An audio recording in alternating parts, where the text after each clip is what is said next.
What's going on, guys? Welcome back to the Gas Holes Podcast, episode number 3 for Dale. How y'all doing? We're coming to you. Oh, sorry. No, go ahead. I was trying to say I'm doing good, but you just keep going, Motor Bro. Well, I know how you. Well, I guess they don't know how you're doing, but you're good. You good? I'm doing good. Yeah, I'm doing great. I'd love to hear it. Damn, what the hell was I gonna say? Anyways, we're coming to you pre-recorded, hopefully Sunday morning. How you doing? We got some Bristol action for you. Well, we don't have it for you, but Bristol action. Sunday, 3 o'clock, I think, is the start time. We got some, Sunday and Monday, Xfinity on Monday, I think. So that's exciting. We got a long list of stuff to get to. We'll talk about how awful the 600 was and the calls by Alan Gustafson. Chase has had a go at it this week. What else have we got? Jesse Wuji's awful. Some people got triggered by Chase Elliott action. We got mailbag. That's right, your mailbag questions. Don't forget to send some more in for next week, but we'll get to that later in the show. We got the 300. That was a tick better. Crazy times. We've got some riots going on all around America right now. Apparently, Dave Moody's been getting shit on. I haven't heard about it, but Travis has got something on it for you. And, of course, our Bristol predictions. So, first up, the Coke 600. What a shitty race. Fucking blue.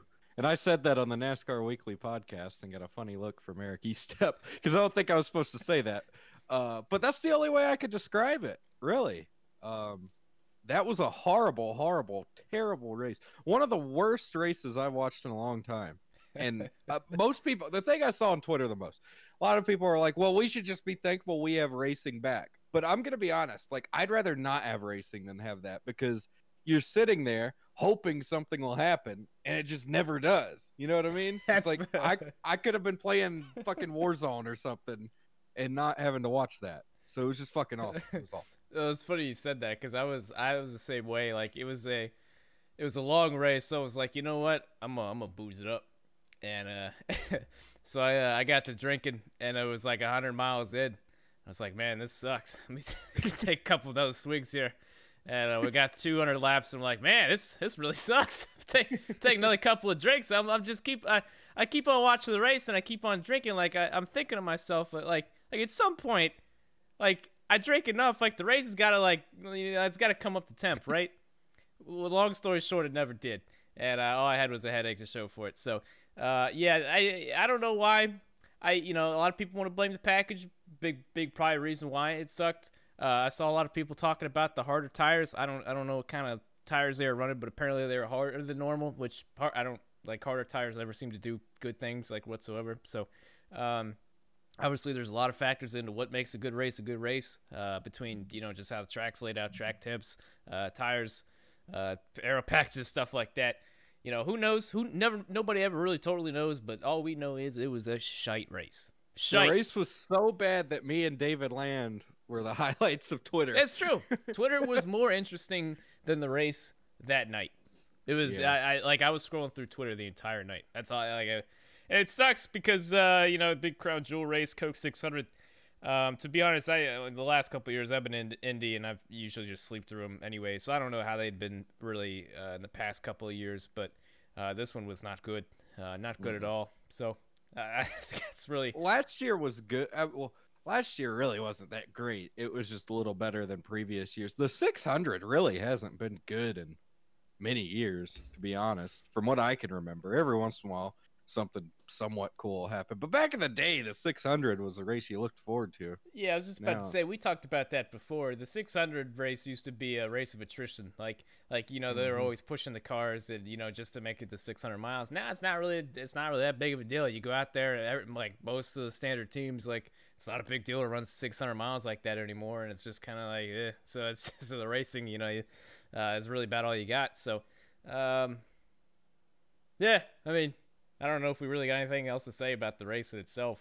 I mean, we could talk about the Alec Gustafson call, which you go first. All right. So I was pretty rough on Allen, and only reason I thought he was a fucking moron for making that call, and I shouldn't say a fucking moron because when the pressure's on, you do stuff.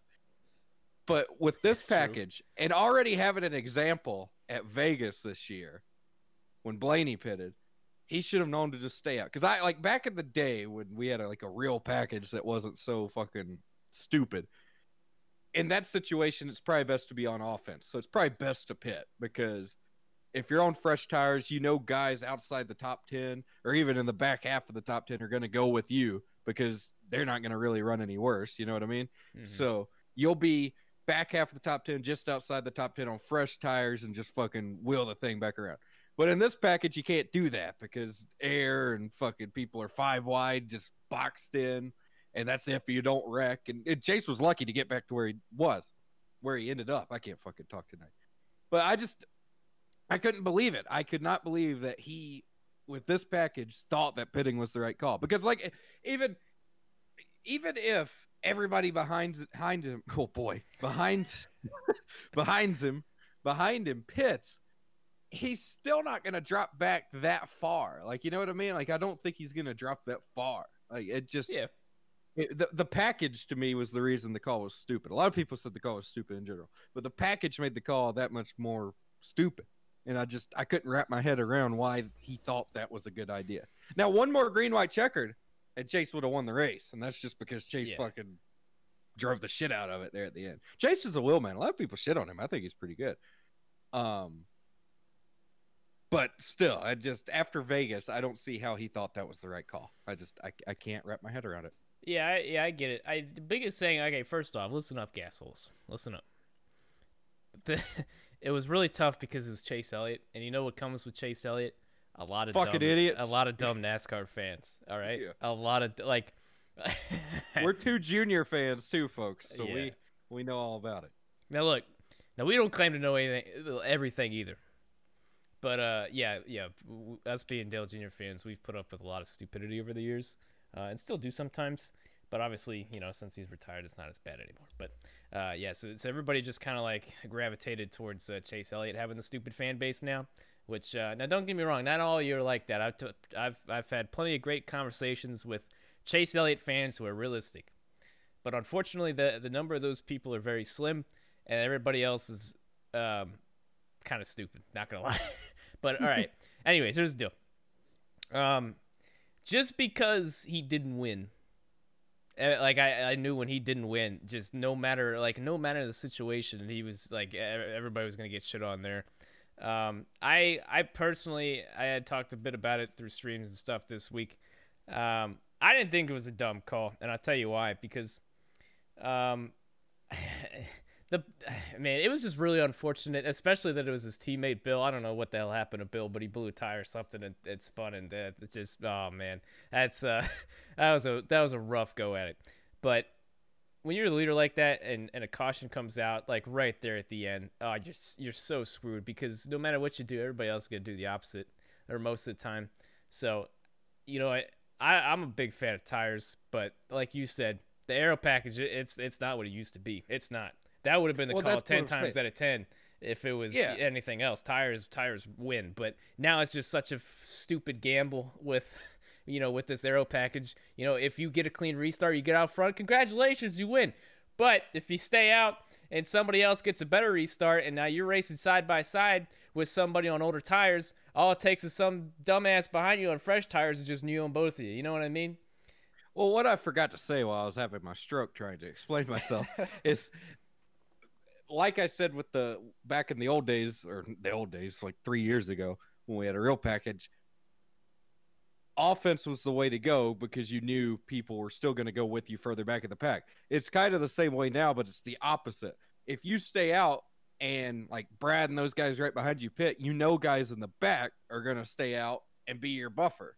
So ideally, you only have to race back to the white flag, and then all those tires coming through those guys will cause a wreck, and then you fucking win. Same thing that happened in Vegas. That's why when I tweeted, I said I don't want to be I called it a bedroom crew chief because I was laid in my bed watching it. Because I don't claim to be smarter than Alan Gustafson. I don't. He's a smart dude. Obviously, he's a fairly successful crew chief. I'm not calling him a fucking idiot and calling for him to be killed like a lot of people were on Twitter. But I'm just saying, with this package and having seen it play out at Vegas, same exact scenario, Blaney obviously had the fastest car on night, just like Chase had the fastest car there at the end. And they did the same exact thing. And look what happened. They fucking Logano stays out. De Benedetto stays out. They get enough of a buffer behind them. They go out there. And then they wreck on the white flag or whatever. And they win easy. Blaney ends up with a torn up car in like 8th or whatever. So that was my reasoning for thinking it was stupid, because it wasn't necessarily. I shouldn't call it a stupid call. It wasn't a smart call. Yeah, that makes sense. Yeah, the biggest thing is like, obviously they make the big bucks, for a reason. They got strategists and all that kind of, they've been over those scenarios a lot. But my biggest thing is, just because he didn't win doesn't mean it was the wrong call. You know what I mean? Because like, he could have easily stayed out and just got wrecked then, and then finished 15th. So my point being is that unless you're a NASCAR crew chief, you probably don't know better than him. Again, did he win? No, but that's how he still finished 3rd though. It was this shitty situation. That's all it was.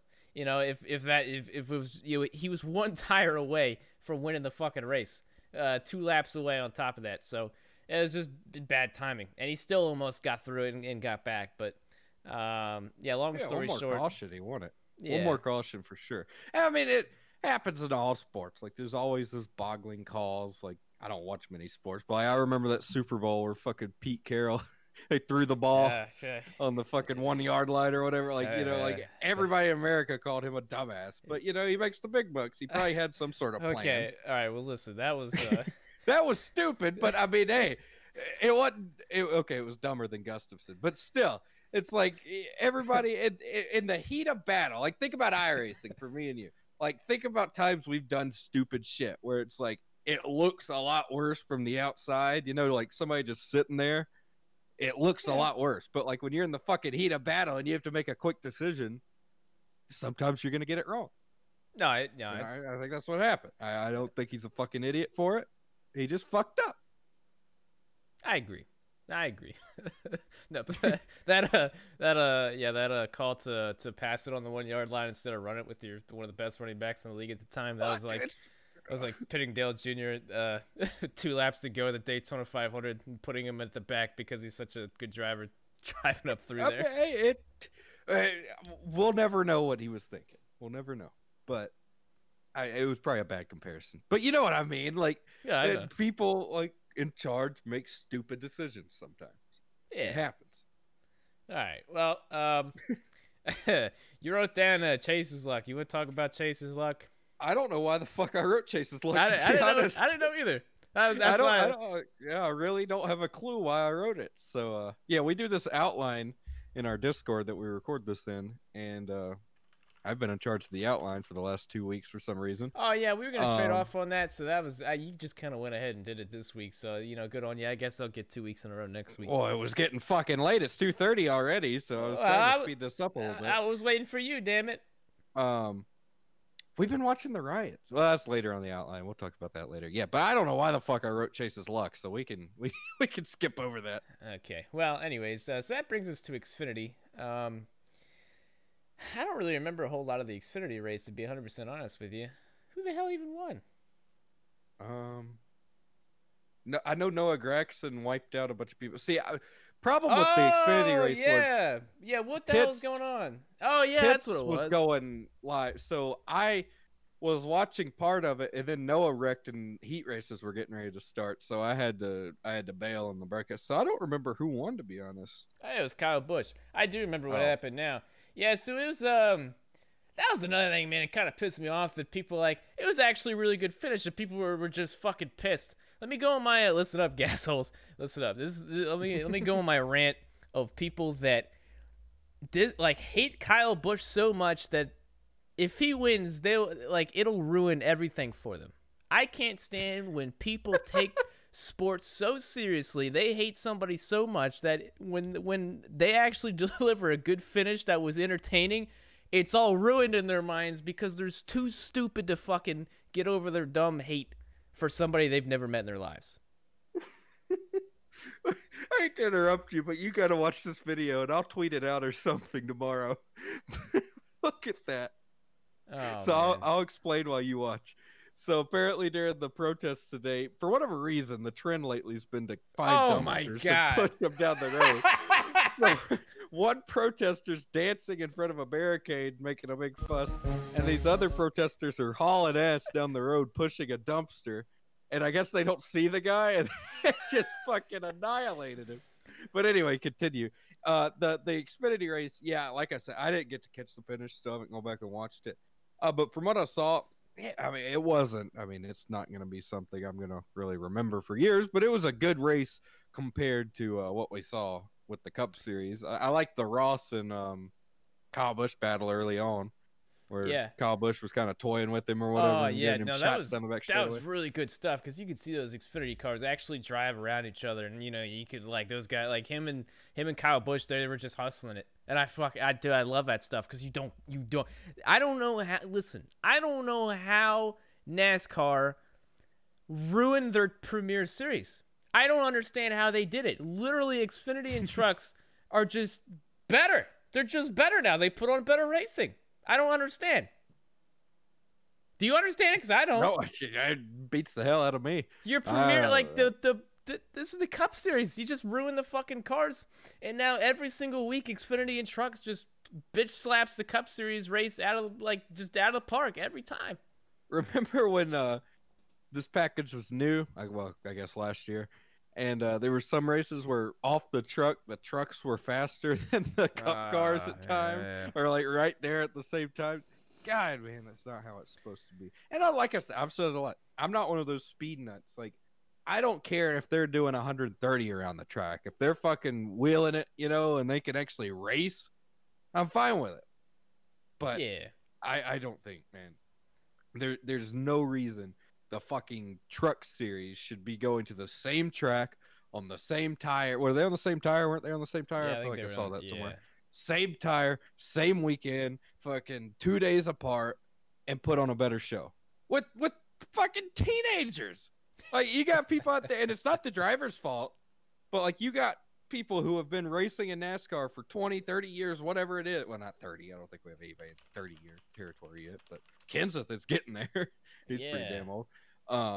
But he's got 20 years, 25 years easy, and they can't put on close to the show that fucking Zane Smith, whoever the hell he is, could put on in a truck. It doesn't make any sense to me. I don't. Yeah. So so this Xfinity race, anyways, I was talking about the finish. It wasn't the best finish ever, but it was pretty damn solid because it didn't look like it wasn't really shaping up to be anything. But Austin Cindric kind of snuck around Kyle Busch somehow, some way, and it came down to the last lap. Kyle Busch passed him, but it wasn't really close through 3 and 4. But it was a good finish for a field with Kyle Busch in there. Usually, just kind of mops the field, and that's that. But Austin Cindric gave him a run for his money. He actually slipped back to third there on the last lap. Henrik got by him. A couple of shots. Brett Moffitt, I forgot to do this the week before, but he whipped out another finish out of his ass for a team I've never really heard of, Our Motorsports. It's OUR, Our Motorsports. I don't remember exactly where he finished last week, but I think he finished in the top 10. He finished 6th in this 02 car, so he's still stacking on results. He's shown he can hustle it with everybody else and mediocre equipment and just about every series. He had some good runs in the Cup Series when he was filling in. Geez, that was forever ago. What year was that? That was like it's 2013, 14, I think. Yeah. 14, and then 15 was when David Reagan took up.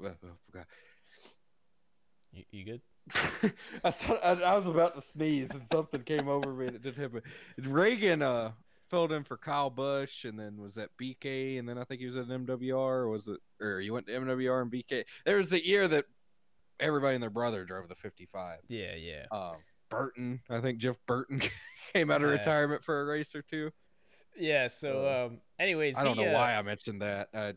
Fucking God, I'm mad at this. It's okay. Anyways, so he's been in this 02 car. He's been hustling it. Good on him. He finished P6. Brandon Brown. This is I love the Xfinity series. Hopefully they end up running the whole schedule this year because since a lot of the the top 3 guys of the Xfinity series moved on to Cup, so it kind of left us with like 2 competitive guys with like Briscoe and Justin Allgaier, and everything else is just kind of a shit show. So you got guys like Brett Moffitt up in there. Michael Annett it's funny because he's right in the middle of these guys. Brett Moffitt finished 6th. Michael Annett with his JRM pilot money finished P7, and then Brandon Brown P8. Golly. But that's what's so good about the experience. Like, remember back in Cup when like a small team every once in a while could get their shit together and just wheel their way up into the top 10, you know? Yeah. Like, you don't see that anymore. And Yeah, I love seeing it. The Xfinity series is hands down my favorite. Like, NASCAR is really great. The problem with NASCAR, though, is that, man, they don't run enough. They need to get them back. They need to run some more short tracks, man, and beef up that schedule a little bit because it feels like they run like every other month. But I love watching the Xfinity series. Like, I was so hyped for it this year again because they don't have a horseshit aero package. A lot of the faster guys had moved up on a Cup, so it's basically just a free for all at this point. So you like, we might see some wild winners this year. I hope, but yeah, so far it hasn't disappointed in my opinion. But yeah, it's a nice little field. The whole back half of the field is just people I'd never heard of. But yeah, it's yeah, hopefully they get everything in. I think they will now that everything's kind of resumed. I think we're good to go. But yeah, that's really that for the Xfinity series. So I don't have the list up. Where are we going next? We are going to the Truck Series. Oh boy. Oh yeah, Chase Elliott won, didn't he? Yeah, that was a meaty race. I think that was the best out of the 3 of them. Well, 4 if you count the second one, but it was still the best out of all of them. Yeah, Zane Smith. He did Xfinity stuff for JRM, which was really awkward because nobody knew who he was then, and they announced that he was going to do like 6 races. And from what I remember, I don't have anything like right here in front of me, but from what I remember, he did pretty good in the JRM stuff. He didn't have like, you know, he wasn't battling for wins, but for somebody that nobody had really ever heard of up until that point, he did solid in the JRM stuff. But he put on a damn show in the trucks, man. He was hustling that thing. And this like he had some like margarita mix something or other sponsor on his truck and just like a plain black truck. It was pretty damn cool to watch. But he finished P3. Obviously the biggest story with Chase Elliott and Kyle Busch. They had the whole bounty thing going on, which nobody gives a shit anymore about, which kind of sucks because that had so much hype going off into Atlanta, and then it just died because of Rona. But died of Rona. Yeah, basically. But yeah, so I guess it was more of a charity thing now, right? Chase Elliott, like, yeah, it's. I'm pretty sure that it was gonna be for charity anyway, unless like Timmy Hill pulled a win out of his ass. But like everybody knew Larson at the time till he fucked up. Larson and Elliott were the 2 that were gonna go for it, and. I mean, they were going to give it to charity. It would have looked bad if they didn't, because Kevin had said if they didn't win it, he was going to donate it to whatever charity Kyle Busch has. So, of course, now they have to make it for COVID charity or whatever, or else it'd look bad. And I didn't think, honestly, for me, it didn't take anything out of it, because, like, it honestly couldn't have worked out better, because the whole Chase and Kyle thing kind of made up for the lack of hype around it, because the only thing that was missing for me was Larson being out there too. It'd have been cool to have 3 of them going for it. We should have had Eric Jones too, but he didn't get in. Oh yeah, he was supposed to be in there. Yeah, because they had 47 trucks that were on the entry list, but then they canned a bunch of them because of owner points, which is kind of horse shit. I'll just let 47 of them run. Yeah, that's what I was thinking. I guess they don't have that many pit boxes, but they definitely could have fit more. I don't see what another 3 or 4 trucks would have hurt. I guess they probably have 43 pit stalls, I would assume, at least. But dude, that would have been. I mean, we got 40, which was the first time since like the 90s, I think. So that was fun. But they could have done something like they did at Sonoma that year, where they called it Gilligan's Island. Remember that? No, I don't. There weren't enough pit stalls on the pit road. So out there in the hairpin, you know, that little middle area, they made a pit road out there. Huh. And it was like an extreme disadvantage to pit out there, because it would have been an advantage, but they held you in your box for like 40 seconds after you pitted, and then they let you go. What the hell? Yeah, so you couldn't, it wasn't, because you'd win the race off pit road every time, because it was like a 50-foot pit road. But I can't believe you don't remember. I mean, I've seen clips of it. I don't like actually remember it happening because it was years ago. Yeah, I'll try to find that thing for you. Yeah. Yeah, I don't remember anything about it, but I don't know exactly what the reason was, but I think it was they had not enough pit stalls. That's the only thing I can think of. So it'd been cool if they could have like done that, where like some of the shit teams could have shared pit stalls or something. It'd be cool to see a NASCAR race with more than 40 cars out there now. Because what was it back in the day? They'd have like 80 of them out there. yeah, it's it's not what it used to be. That's for damn sure. But it was very nice to see.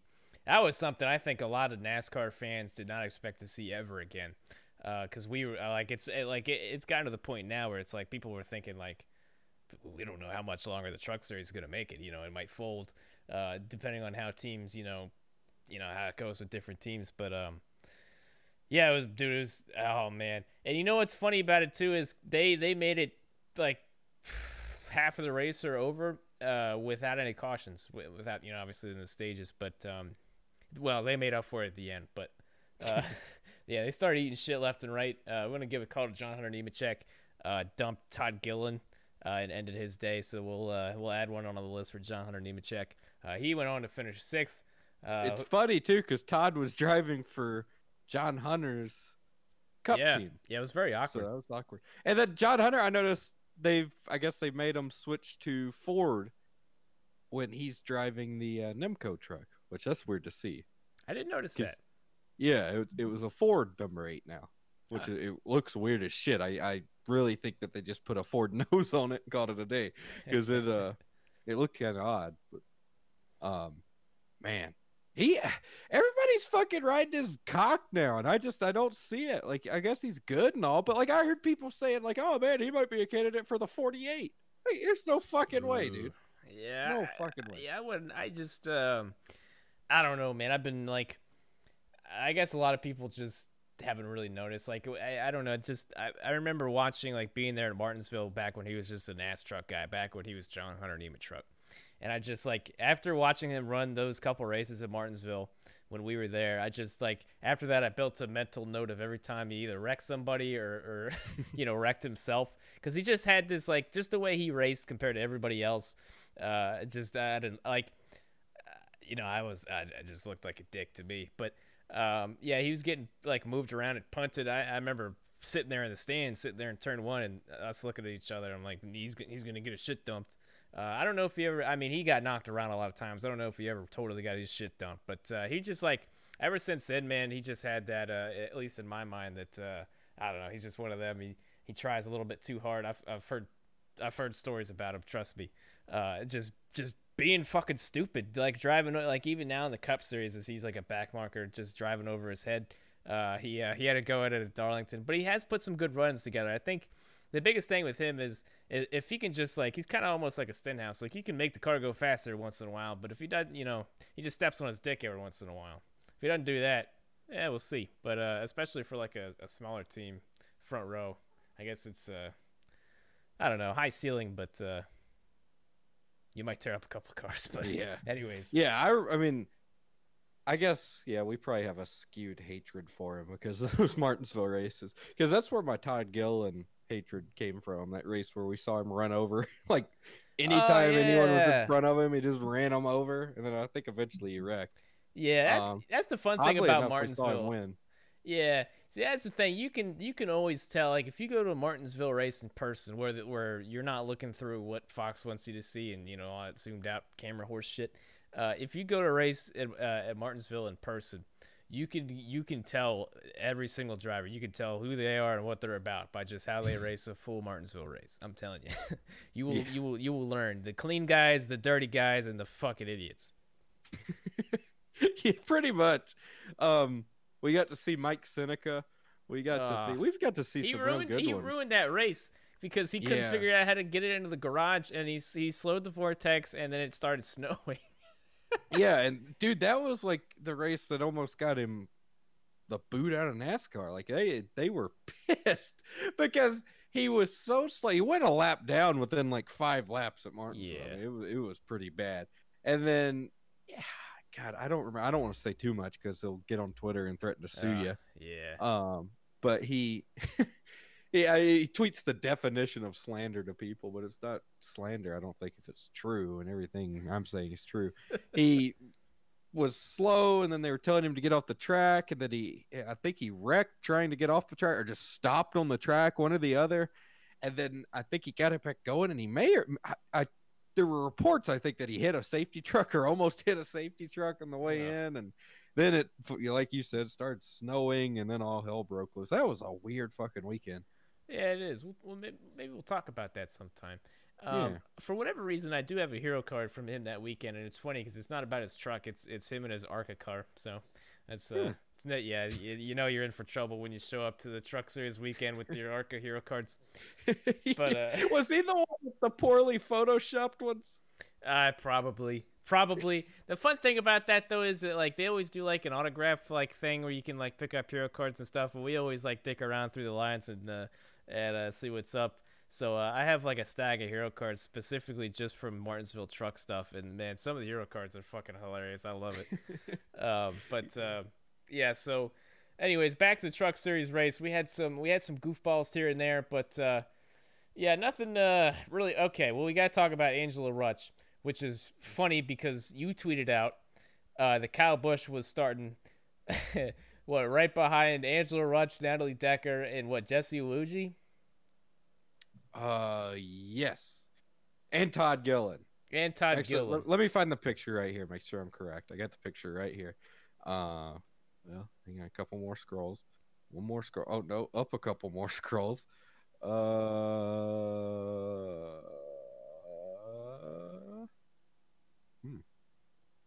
Well, I said I had it. Well, we got pretty close, anyways. Yeah.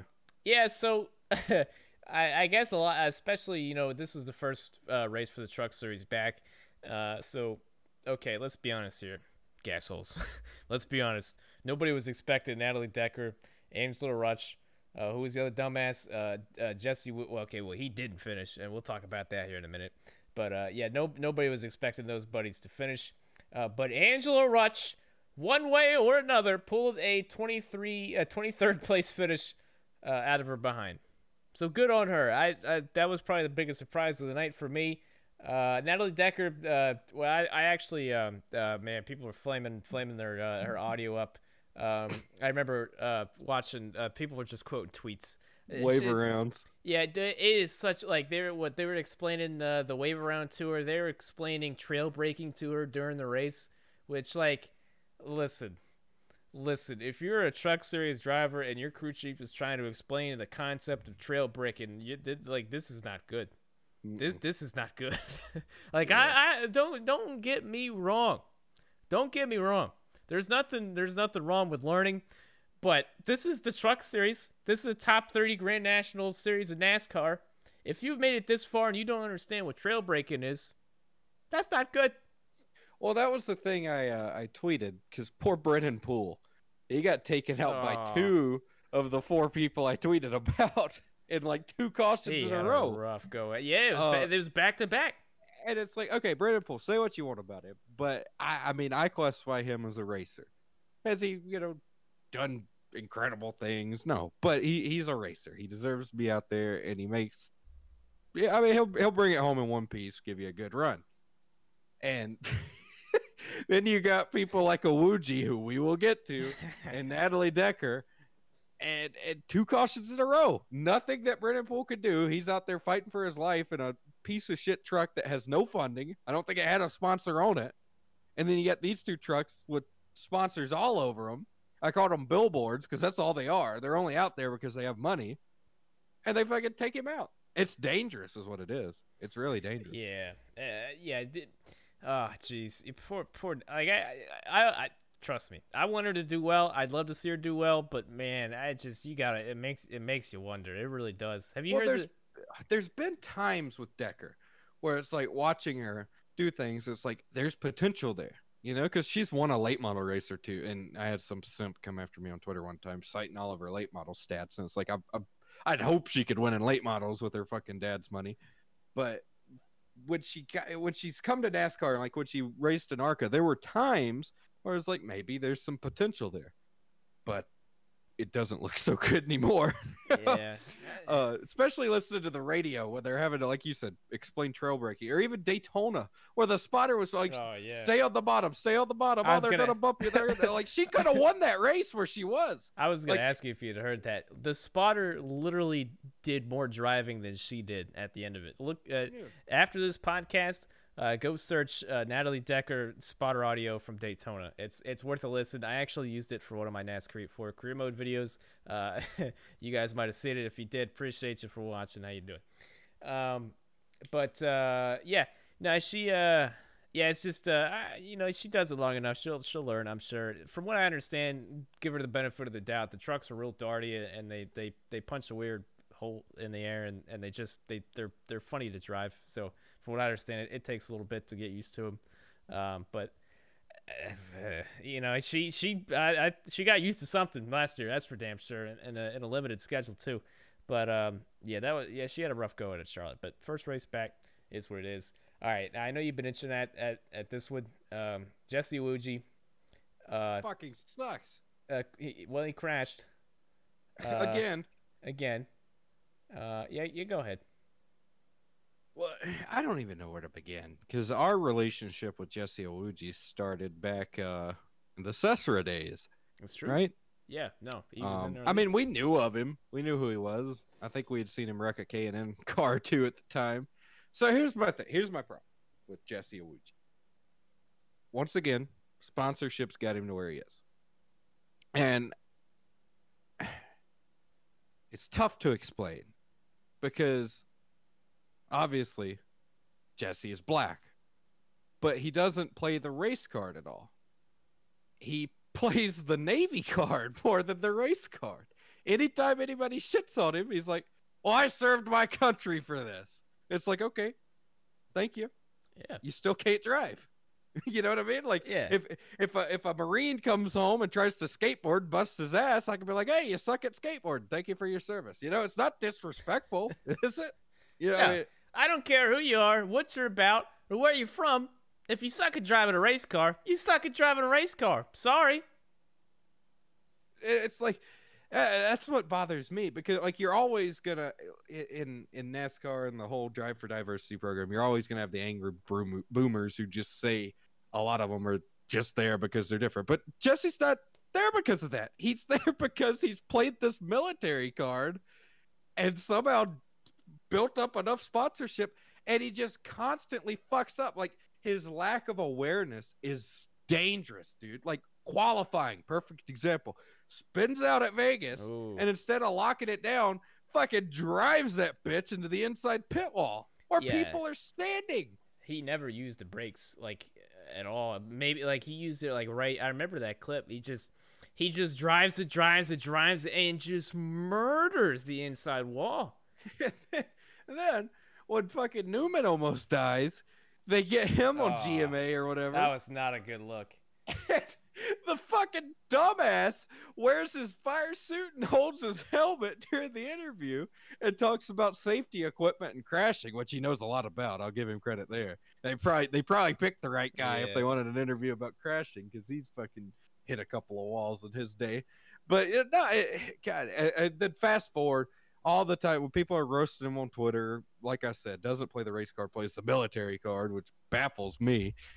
I served my country for this. He's done it on the iRacing forums. People shit on him on there, and he's like, well, I didn't think when I was serving my country, I get the... And anyway, comes back from a deployment, races at Charlotte, and then, once again, lack of situational awareness, fucking takes out 2 fast trucks.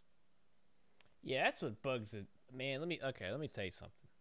For those of you who don't know, we briefly mentioned it, but when we first got to know of him, he raced in our league Cesara on iRacing, and he as soon as we got on the grid, he was plugging a sponsor, so that was about all we needed to know about him. We didn't give a shit. Nobody gave a shit.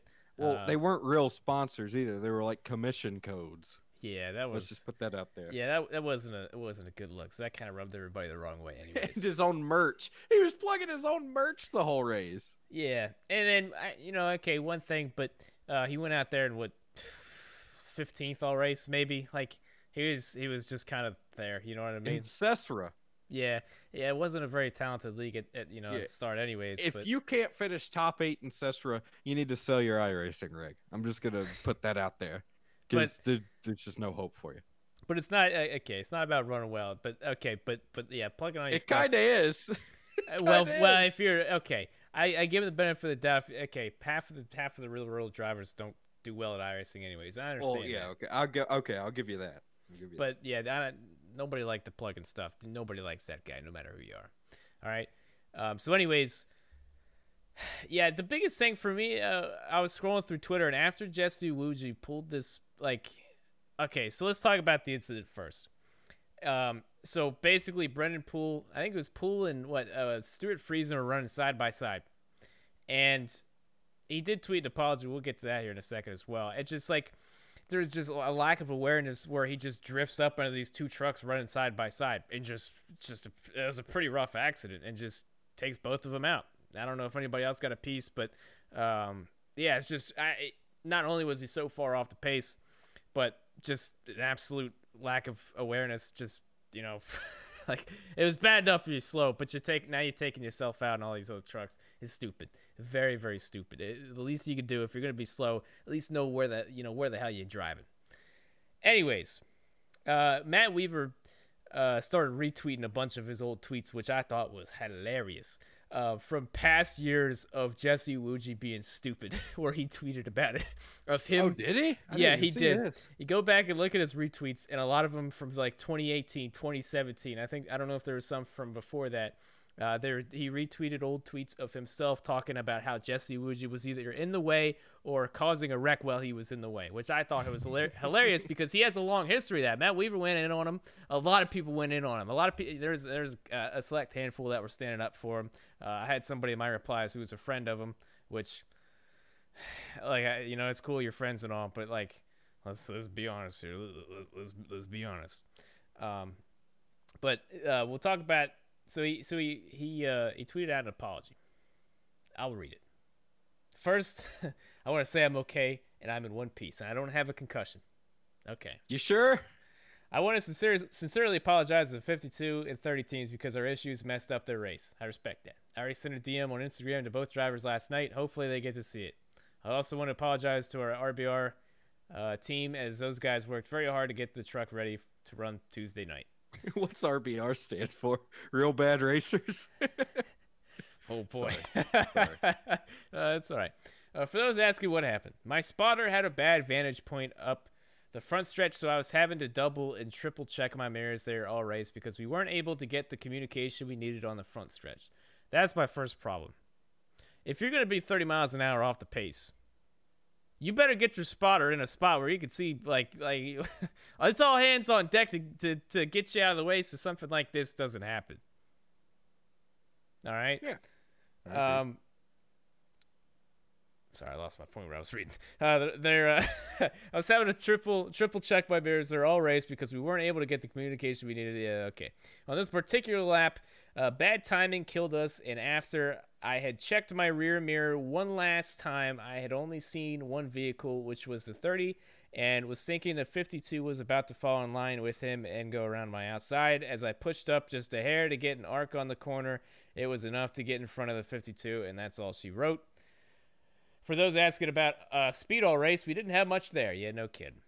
We did not come with a spec motor like the rest of the field, so we didn't have the same horsepower as everyone else. Yeah, that was very apparent. We fought a very tight truck all night, which killed speed in the corner, and we only had one new set of tires. That's red flag number 2 right there. Combo that together, and it's tough to be in that range of the field. When we have everything together, like the motor, truck that's turning the way we want, and tires, we've had decent success for small, extremely hard working organization. Examples P17. All right. As many of you may know, I'm racing on a very limited budget. The exciting part to that is there are many places. Okay, the rest of it's whatever. All right, we get it. Okay, so let me set it straight. There's nothing wrong with being slow. You gotta start somewhere, right? There's nothing wrong with that. There's nothing wrong with being slow. But if you If you're gonna be slow, you better get the fuck out of the way. That's all I'm saying. Like, like You got Norm out there almost every week with his fucking wife spotting for him and Yeah. a couple of fucking volunteers. It And he seems- doesn't do this. Yeah, it seems like there's plenty of other people who are just like, I don't know if there's other trucks that are quite as slow as he is, but it's like that's a big red flag, man. If you're if you're showing up without a spec motor like everybody else, and on top of that you're only showing up with one set of tires, what is you doing, babe? You spotter can't spot you good enough apparently to the point where you drift up into two trucks racing side by. Like I just like I don't understand it. I don't understand it. I get mistakes happen, but like this like this isn't the first time with this man. It isn't. Like this has happened many times before where he's just been reckless or in the way or his car's wrecks for being in the way. So yeah, I don't know. It's just trust me, Twitter was tearing him up. This is nothing new. He's used to it. Yeah, I would imagine he's used to it. So yeah, I don't like tearing people apart, but man, it's just like it just hurts watching stupid shit like that, man. Cause like I've been iRacing for a long. I don't like to bring iRacing into this, but if like something like that happened to me in iRacing, I'd be fucking pissed. I can only imagine the people like Friesen and Brennan Poole who happen to have all their sets of tires apparently and the correct engine or an engine that is doing what it's supposed to do. All the work that their crews put in to make it that, to race to that point of the race and just have something that stupid take both of yous out. That's gotta be really fucking frustrating. So that's all I really got to say about that. Unless you want some more. I don't. It just seems like a nice guy. It really does, and I do appreciate what he's done for the country. But my God, it's not just him. There's a lot of people like Angela Ruck, Decker at times, him. It's getting dangerous at times. I remember fucking Leilani in the ARCA getting these people out there and fast pieces of machinery. It's just, I know we can't limit it. Like, money's always going to get people there. But, shit like what he did is going to get somebody hurt one day. Like, whether it's what he did at Vegas, blowing into the pit wall or pulling up in front of trucks going that much faster. It's going to get somebody hurt, and it's going to tear up a lot of shit. And that's why I don't like it. It's fun to make fun of it, but it's kind of shitty. Yeah, you're right. Especially for like I was saying earlier, like Brennan Poole, somebody like him, another small team. They probably didn't have much more than what Awuji's team had, but they had a competent driver behind the wheel, and he was making the most of that night. And then two people who don't deserve to be there take him out. Yeah, like that's the shit you don't want to see. Well, I think that about does it. That covers it. Now we talk about a bow triggering some fucking kids. You want to take this? I don't know if I want to take it off. I don't even know. Like, I wish I had some comments to read. But basically, after the race, Chase Elliott wins the truck race. Whoop-de-doo. He bows. It's funny. It's great for NASCAR. I mean, I don't. Anybody with more than fucking 3 brain cells can see that. You got the villain and the hero going toe to toe. And he pokes a little bit of fun at him. Yeah, it wasn't. I didn't think it was disrespectful. I think we need to when we talk about stuff like this, especially like Twitter afterwards, because that's where a lot of this stuff comes from. Because it seems like so far every week now, we've had something stupid that we've brought up as a reaction to a race from the past week. I think we need to come up with categories of where these go in, because this one goes in the dumb kid category, I think. Yeah. Didn't I? Yeah, I kind of laid out the NASCAR Online community. We need to go back and make a chart out of that. Yeah, this one's gonna go in the dumb kid category, because that's about all for sure. That's about all I saw. All right. So he bows. He takes the checkered flag, walks down to the truck, bows, and smiles afterwards. It was funny. It was kind of savage. It was something Kyle Busch would have done. If Chase Elliott did something, remember Kyle Busch after the Larson finish at Chicagoland when he got out and took the ice pack out of his balls and threw it on the start finish line and then did the little crying thing because the fans were booing him. Like, Yeah. and people are mad at Chase for bowing. Like, it made no sense. It was awesome. What Kyle did at Chicago was awesome. I loved it. I love trolling. Like, everybody knows that. What Chase did was awesome. Hey, you get people reading, like always, reading too much. NASCAR fans are so stupid they can't appreciate a good storyline when they get one. Yeah, I just Son of a bitch. Son of a bitch, dude. No, really, it pisses me off. No, yeah. I mean, the Kyle Busch brings out the worst in people, and I get it, and it is what it is. At the end of the day, it's still good for NASCAR. It's a shame that people are stupid. You know what I mean? And then all the rest of us have to scroll through Twitter and just see the stupidity. Yeah, I don't know. I saw something like he stole his signature or something. He stole his it was like it was copyrighted or something or other. Oh my god! It was. I saw the word plagiarism. What the it's stupid. I don't. It's been done, like, I can't think of examples. It's stuff like this has been done in all sorts of stuff before. Like, it's mind games. It's mind checkers, as I like to call it. Like, that's all it is. It was like taunting him. It's like, nah, it was good old fashioned. It's just a little. It was funny. Like, it was funny. Yes, it was mind checkers to an extent, but like, I think Chase and Kyle know what's up. I think that they and hopefully NASCAR knows what's up, and they market the shit out of this because, like I said, you got the hero and you get the villain. This is a perfect opportunity. But like I said, NASCAR fans are too stupid to make it happen because half of them were focused on Chase bowing, and then the other half was focused on Kyle Busch being mad that his truck broke before the race. Yeah, apparently he was supposed to be happy about that. Yeah, I wanted to talk about that. That is. Man, I really respected him for that, and I'll tell you why. Because so for those of you who don't know or haven't, they didn't air the interview because he said a no word because he was pissed, and I understand it and I respect it, and I'll tell you why. He was mad because his parts something broke in the right front or something or other, and they had to fix it most of the damn race, and the truck wasn't what it was supposed to be, and he was calling out his team. He was fucking pissed because it's his team, and they should be performing. You know what it reminded me of? I guess you probably haven't seen it, but everybody needs to watch this. The Jordan documentary, the Last Dance, where it highlights the Bulls last season. It reminded me a little bit of Michael Jordan. It's a weird comparison, but hear me out. A lot of that documentary, you see Michael Jordan and how he really was, with his teammates and how he demanded the best. He'd cuss at him. He would pass him the ball. He demanded the fucking best when they were in the gym and practicing and at game time. And I kind of saw a little bit of that with Kyle Busch. He's serious. He didn't come to dick around, even in the truck series. And I respect that. He demands the fucking best. That's what it's all about. That's what everybody comes to do at the racetrack. They come to win. And I respect that. I respect it. No, yeah, 100%. Like I said on the other podcast,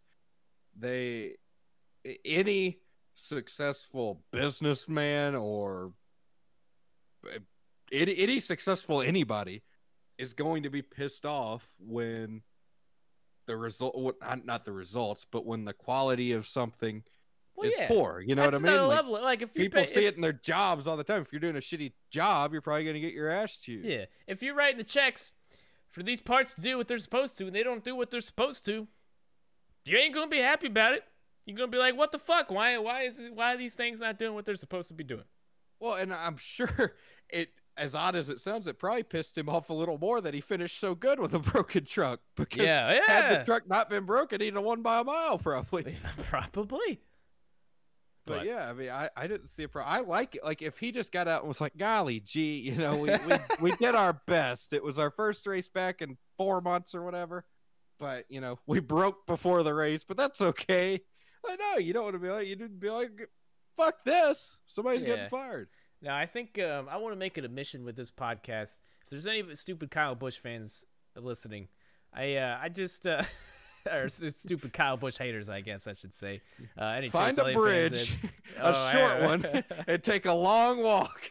No, I'm joking. Don't do that. Don't do No, but seriously, like, I just like, it pisses me off. It really does.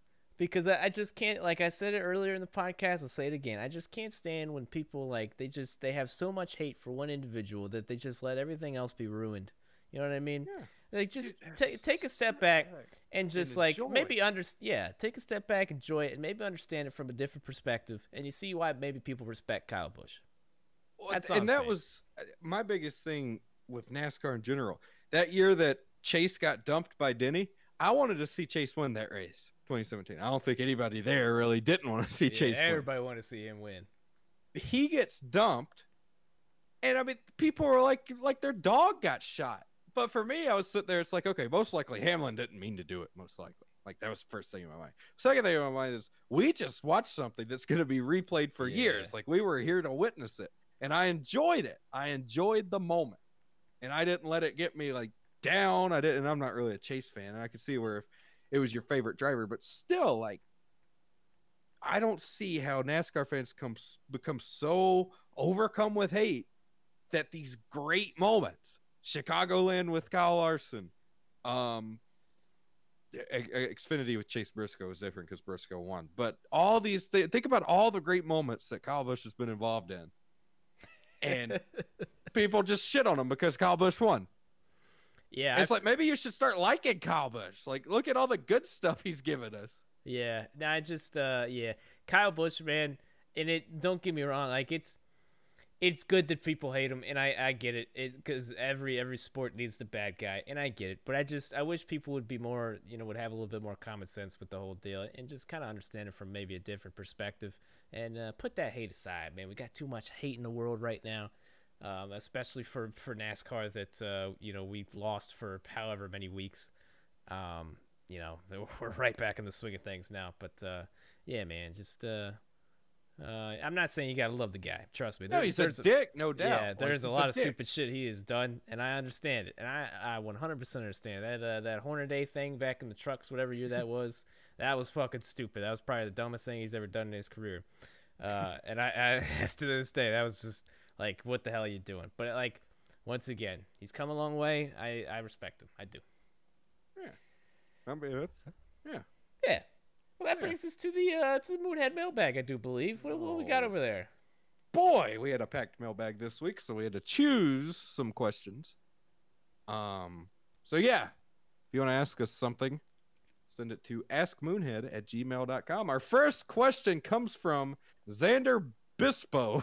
Whoa. Yeah, Xander Bispo. Who is the most overrated driver in the sport right now? Oh, I hate I'll these go questions. Ross Chastain. Ooh.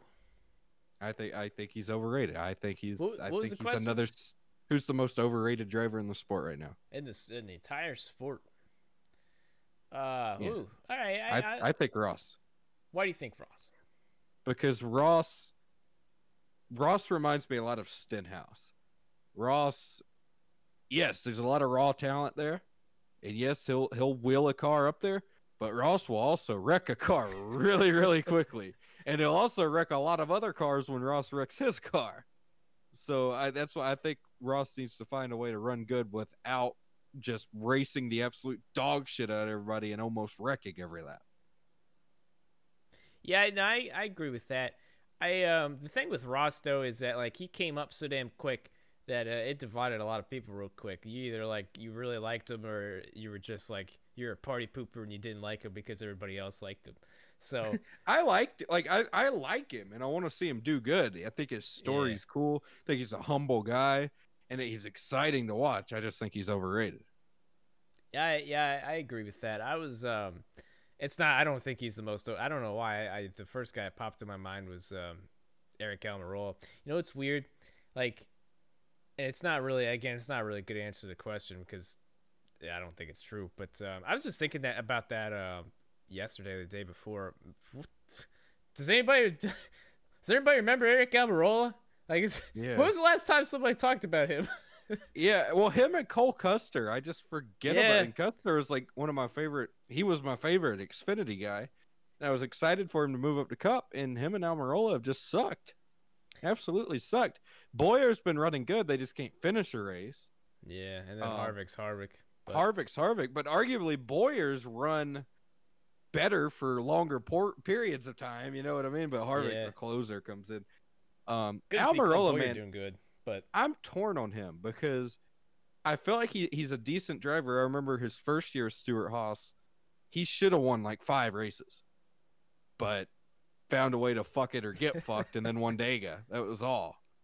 But he was gonna win the Daytona 500 and got wrecked by Austin Dillon. There was that Dover race where he said, we just got to execute, and then wrecked off turn 2 on a late race restart. And then there were a few other. There was New Hampshire. Yeah, New Hampshire. And then Boyer blew a tire, I think, and fucked him. Or blew a motor. Something happened with Boyer. It was a mechanical deal. But that was 3 right there. And then there was Dega. And I feel like there was one more, like Fontana or something. No, it wasn't Fontana. There was another race I feel like he had a really good shot at. But he could have won like 5 races that year. And then it's just been downhill ever since. So I don't know. I'm torn on the guy. I think he's a nice guy. Not a bad driver. Not really going to wreck very often, but he... Yeah, I just... it's hard to judge drivers with this new aero package because, like, I don't know, man. So, like, it's just such a difference in the cars now. Like, I don't feel like people understand that. Like...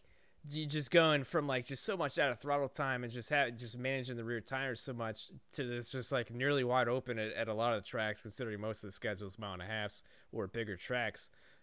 Just so much. It's all just momentum racing now. Like it's so much different. So I'm sure he probably obviously hasn't benefited from it. So yeah, but that's really I can't really think of anybody else. So there's my answer. It's my podcast. I can do whatever the fuck I want.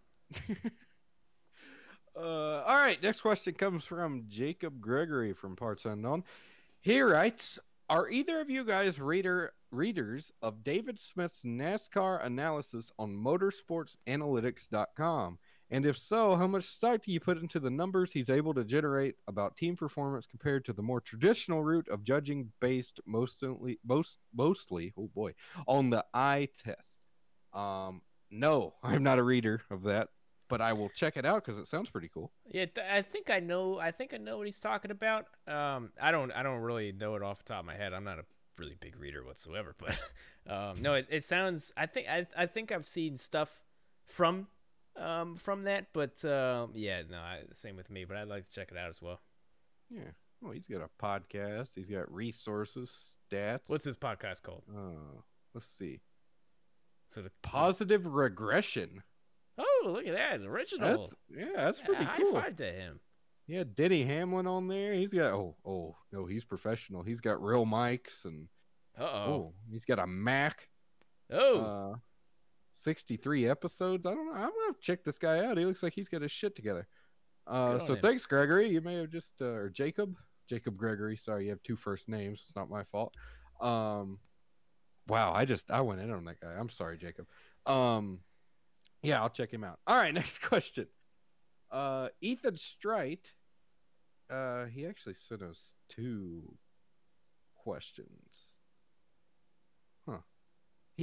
First question is, hi, I got some questions for the podcast. Once again, I think I explained this on the last episode. You don't have to put that in your question email. It's kind of implied when you send it to the mailbag. What tracks will lose NASCAR Cup Series dates and maybe be out of the sport completely for the 2021 season? What new tracks will come to the Cup Series as well in 2021? Do you want to take this one? Y'all go first because I hate questions like this. I don't know. I don't work for NASCAR. How am I fucking supposed to know? I was gonna say it was a good question. I kind of liked it. All right, well, if you like it, then you answer it. It's a good talking point for a podcast. It's a good talking point. But like, I could see Pocono getting the boot. I could see New Hampshire getting the boot. Pocono will get the boot. You don't think? Pocono is a very historic track, and it's been around for fucking ever. Pocono. Pocono, and trust me, Pocono actually. Like, they actually put, like, butts in the seats. You wouldn't think it, but, like, they do really well. And those people like NASCAR up there, I don't know why they just don't drive a little bit further to somewhere else, but they do well at Pocono for some reason. And, like, okay, I can see New Hampshire. I think they like them some NASCAR, too, enough. New Hampshire could put on good races, and it used to before stage race. Remember when New Hampshire was a fuel mileage race for like 5 years in a row? Don't get me started. Fuel mileage racing is just shitty racing that looks into a good finish. Don't give me that shit. Fuel mileage, I fucking hate fuel mileage racing. Stupid. Sorry, I didn't mean to get mad at you there. It's okay. I'm tired of people say, "Oh, it's a fuel mileage race. It's a good race." No, it's not. It's like, okay, yeah, it's somewhat exciting at the end. No, I get that point, but like that always saved races. It used to save races. It doesn't save races anymore. You know? I don't think it ever saved a race for me. It's like, oh, cool, some people ran out of gas, whatever. Oh, you don't race think so? Still fucking sucked. No, race still fucking sucked. What? Yeah. Only time it was cool is if it was fuel mileage because of cautions, where you have people trying to make it through the cautions because like maybe they were out of tires or something, you know, and they're trying to stay up front, keep their track position. So you have people on the apron and stuff coasting. That's pretty cool. But like those long green races that just ended with people running out of gas and stuff, like I never really did it for me. Oh, it always did it for me. Because, like, that whole last run, they're like, they'd be talking to the crew chiefs and be like, all right, you know, and sometimes they tell the drivers to go or sometimes they tell them to back it down. And it was always a game just down to the last lap. And sometimes, you know, it was a boner deflator. But sometimes you'd have, like, the first guy run out, the second car. What year was that? I think it was Pocono. Yeah, it was. And then Kenseth won from, like, third or fourth. Yeah. Like, there's some good. There's, like, you know, it didn't make up for the race. But it almost kind of did because, like, you know, New Hampshire would, like, it has the ability for some reason to put on a good race, but it somehow just never really does, especially now with the damn aero package and it's just fast enough to make the cars push. But, yeah, I don't know. At least you could always bank, at least New Hampshire, you could always bank on that race being a damn fuel mileage race somehow, some way, like, every year. And what was it? It was Clint Boyer, I think, won one on fuel mileage. Newman and Tony Stewart flip-flopped back to back on fuel mileage, which was kind of cool. But okay, yeah, there you have it. Okay, you know, it wasn't terrible. Like I mean, it was just I didn't save a race for me. Ethan's follow-up question was also another question that I forgot to add. Once again, you don't have to tell us that it's a question. We know. I remember you guys mentioning IndyCar's DW12 package where you had to have draft in order to pass or something that involved the draft. Since then, IndyCar's moved on from the DW12 package. Do you think NASCAR is going through a similar phase that IndyCar went through with the DW12 package where draft was very important? And do you think that NASCAR will move on from this phase and the package and go back to the high horsepower, low downforce package? Yes, I do think this is exactly the same thing IndyCar went through. I remember Brad Keselowski, when there were the talks after the All-Star race. I remember I was doing some landscape work and I had Sirius XM going on my phone while I was raking rocks out of sod, which was, oh God, it was terrible. But Brad was talking about how he didn't want a package like what we have coming to NASCAR because he thought it was a mistake in IndyCar, and that was what started the decline of IndyCar. I don't know if that was true completely. I don't keep up with IndyCar, so I don't know how it is. It's a decline of IndyCar. Are they talking about like the DW12? Like, no, he was talking before DW12. When, I was gonna when say IndyCar... it was already pretty dead by no, then. Yeah, he was talking before, like back in the early 2000s when it went from like wheelman to pack race and stuff. So yes, I do think NASCAR is going through something like that. I would hope that they'd. I mean, wouldn't you say, Cozy? Don't you think the consensus is everybody wants high horsepower, low downforce? Yeah, absolutely. I think they'll get back around to it. Yeah, yeah, it's just the thing with it. Like with IndyCar, it worked because you know the cars are a lot different, and it just like worked when they you know went with the DW12. They had a lot of downforce and stuff, and then they kind of went back with it, which you know the last 500 or two have been kind of iffy. But at the track, I like it because IndyCar is like very pure. They try very hard to be pure, so that means you know stuff that isn't totally fun. It sucks. Now some of it's good, some of it's bad. But I do respect that they put it back more into the driver's hands by taking a lot of the downforce out and really letting them hustle it. But yeah, the thing with NASCAR is that they try to add in all that downforce and shit, and the cars just don't work like that. They just don't. So I know as an outsider who like watches every Indy 500 and that's about it.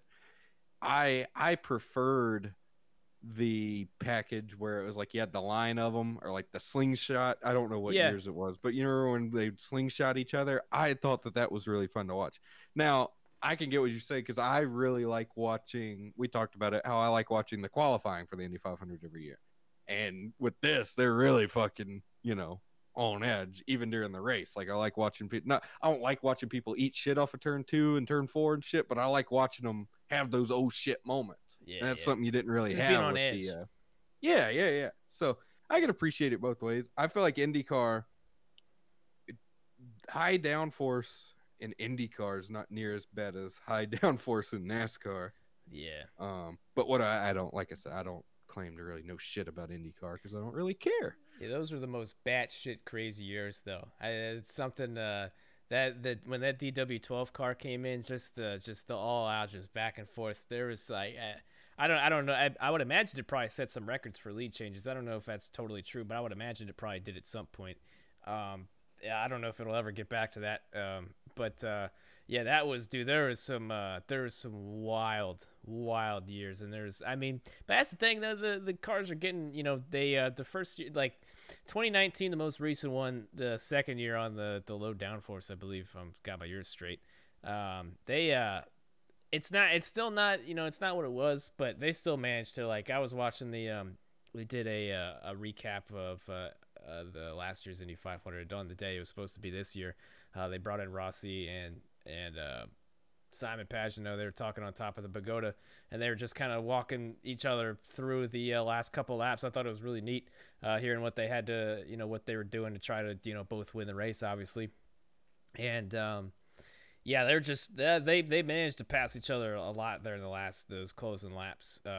Once again, it's not quite as easy, but yeah, it's I think it's like even the 2019 package and cup, the first season was pretty rough. I feel like this year started off a lot better because I think the teams had a better understanding on how to, make it better, I guess, or make it easier to kind of maneuver around cars, but they're kind of similar. So all right, you're our IndyCar expert on this podcast, so. That's not saying much, but I guess I know a little bit more. Brian Greem, the subject of the email was last name pronounced Greem, because I always call him Grimmy, Grime, everything but Greem. He writes, has any person made NASCAR from your hometown? Allgaier's from mine. I think there was an iRacing pro back in the day. I forget his name, but I used to read about him on NASCAR.com, and he was from my town. And then there was a driver of some sort, I feel like, from back in the day. But I forget his name. He never made it big. And then Tina Gordon. I don't know if anybody knows who she is. Oh, but yeah. She ran some truck races.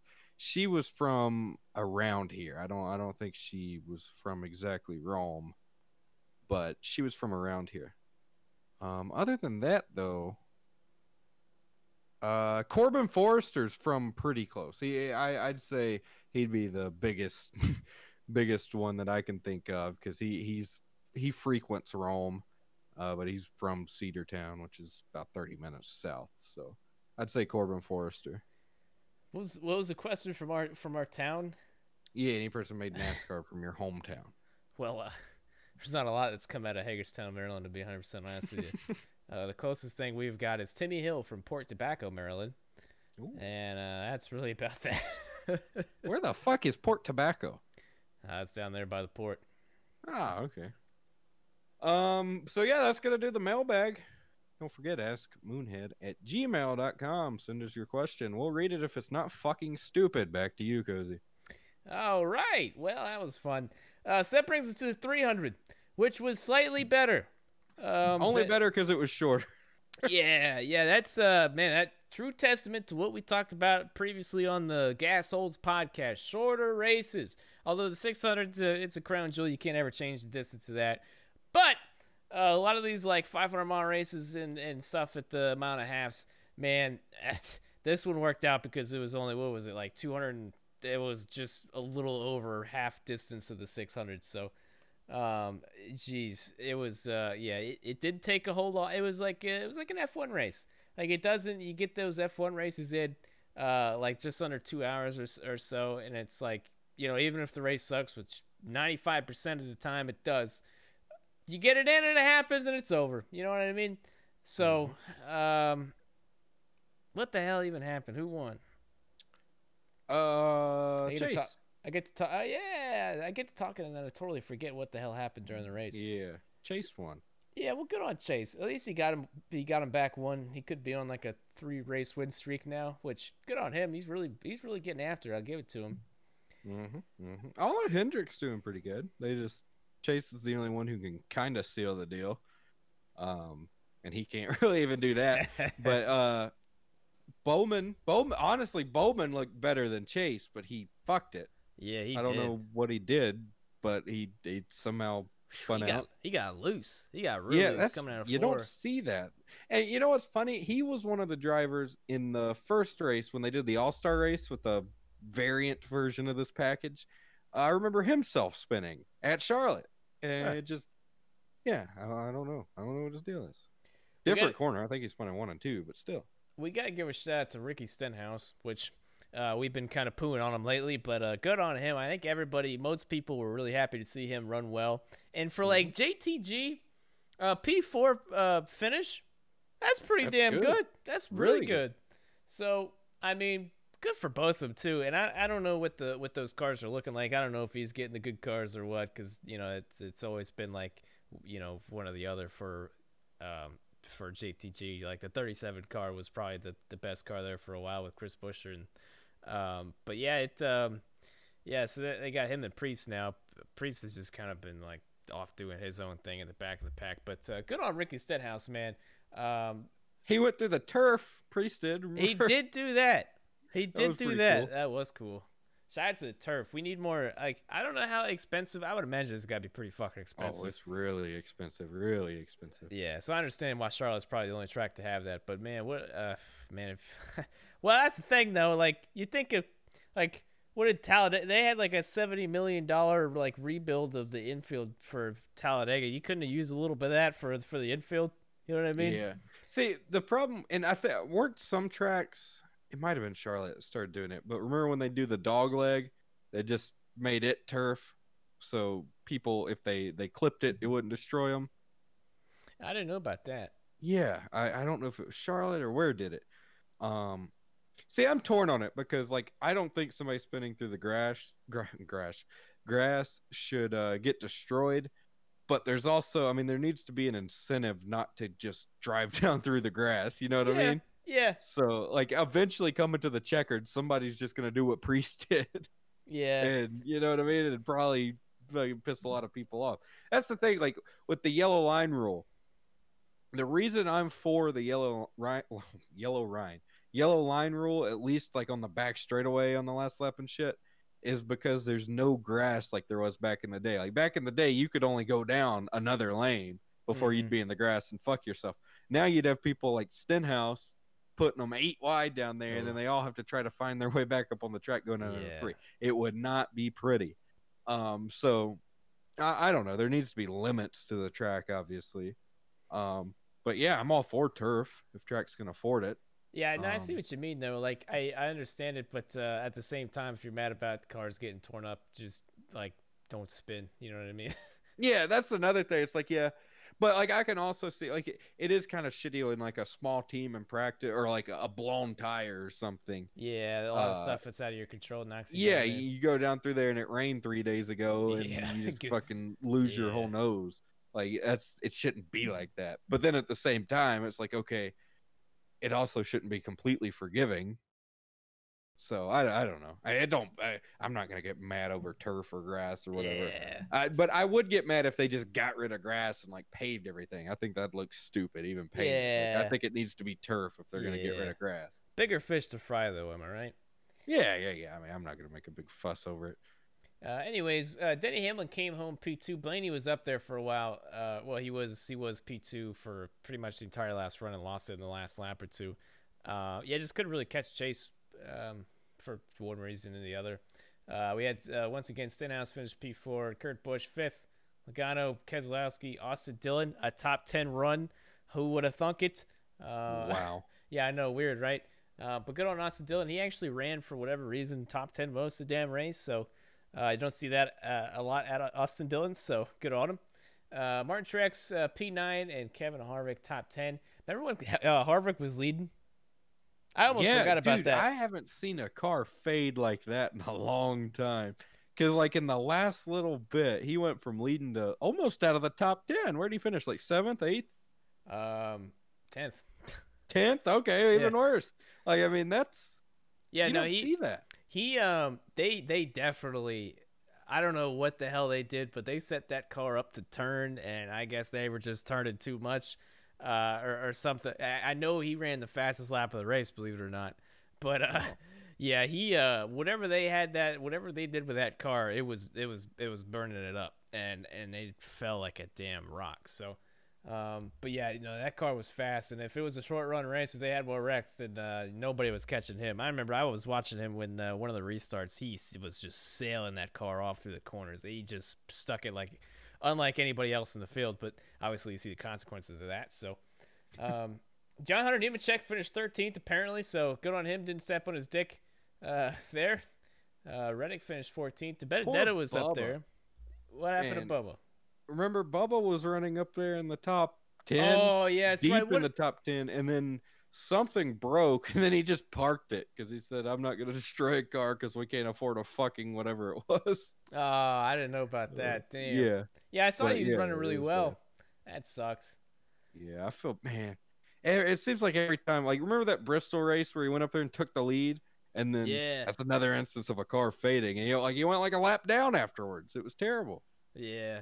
Well, he's another one of those guys, kind of like Stenhouse, man. Got especially at a place like Bristol, equipment doesn't really matter all too terribly much. It's not. I mean, it still does. Don't get me wrong, but he might be able to bounce back there. He certainly can be pretty sporty there, but yeah. So other than that, really, there's not a whole. Corey LaJoy finished P19. Good on him. Cole Custer P18. He was awful in the first race. Let me see if I can pull this one up where he finished in the 600. Actually, he finished 12th. I remember seeing him racing like 30th at some point during the race, but he apparently finished 12th. So good on him. Actually did pretty good at Charlotte, but yeah, he's had a rough go at it so far. All the way down. Let's see here. Quinn. We got to talk about Quinn here for a minute. What the hell happened? He got wrecked by Brennan Poole. That was pretty awkward. For those of you who don't know, we did like a back before NASCAR started up. We did a Starcom event thing. We did one the night before. We were working on the setup to get going, and we had Brennan Poole in there and Quinn Houff and a couple of us, and we were just working on Darlington. And it was just really awkward because they were working on it in the sim, and then they come out in real life in Charlotte a couple a week or so later, and I don't know what the hell Brennan Poole did, but it looked like he just got way loose and up the hill, and there was Quinn just kind of minding his own business up top. But yeah. It was luckily Quinn Houff. He actually did a pretty good job of not tearing it up. He clipped the right side pretty good, and it knocked all his side force out for the rest of the race. So that was enough. Like, obviously they were struggling for grip most of the race anyways. They were awful in the 600. I don't know what the hell they did, but they just did not have it set up at all. And honestly, I could have saw it coming. The biggest thing with the 600, the track changes so much since you started earlier, and obviously throw rain in the factor. To just when you're a small team like that, you set it up for like one thing. You know what I mean? Like, and if it doesn't do that one thing, good fucking luck the whole rest of the race, especially that long of a race. It was not good. Something was wrong with the front end, and it was not good. They came out with a bit more speed, but still nothing crazy for the 300 race on Wednesday. Was it Wednesday or did it rain out to Thursday? I can't remember. It was Thursday. It was Thursday, yeah. But yeah, so they were a little bit better. They finished P32. I don't know how many laps down they were, but yeah, they had a rough go at it. Again, it was better, but once again, they got in that incident and knocked the side force out of it, and he was on edge for most of the race. But once again, not the best finish, but they fucking brought it home. I'll give it to him. He brought it home. So good on him. Once again, above expectations, I'd say so far.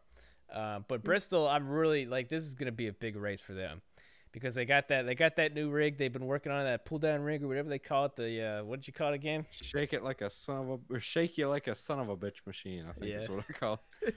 Yeah, so they got that. I know they had it on there for getting the car prepped for Bristol.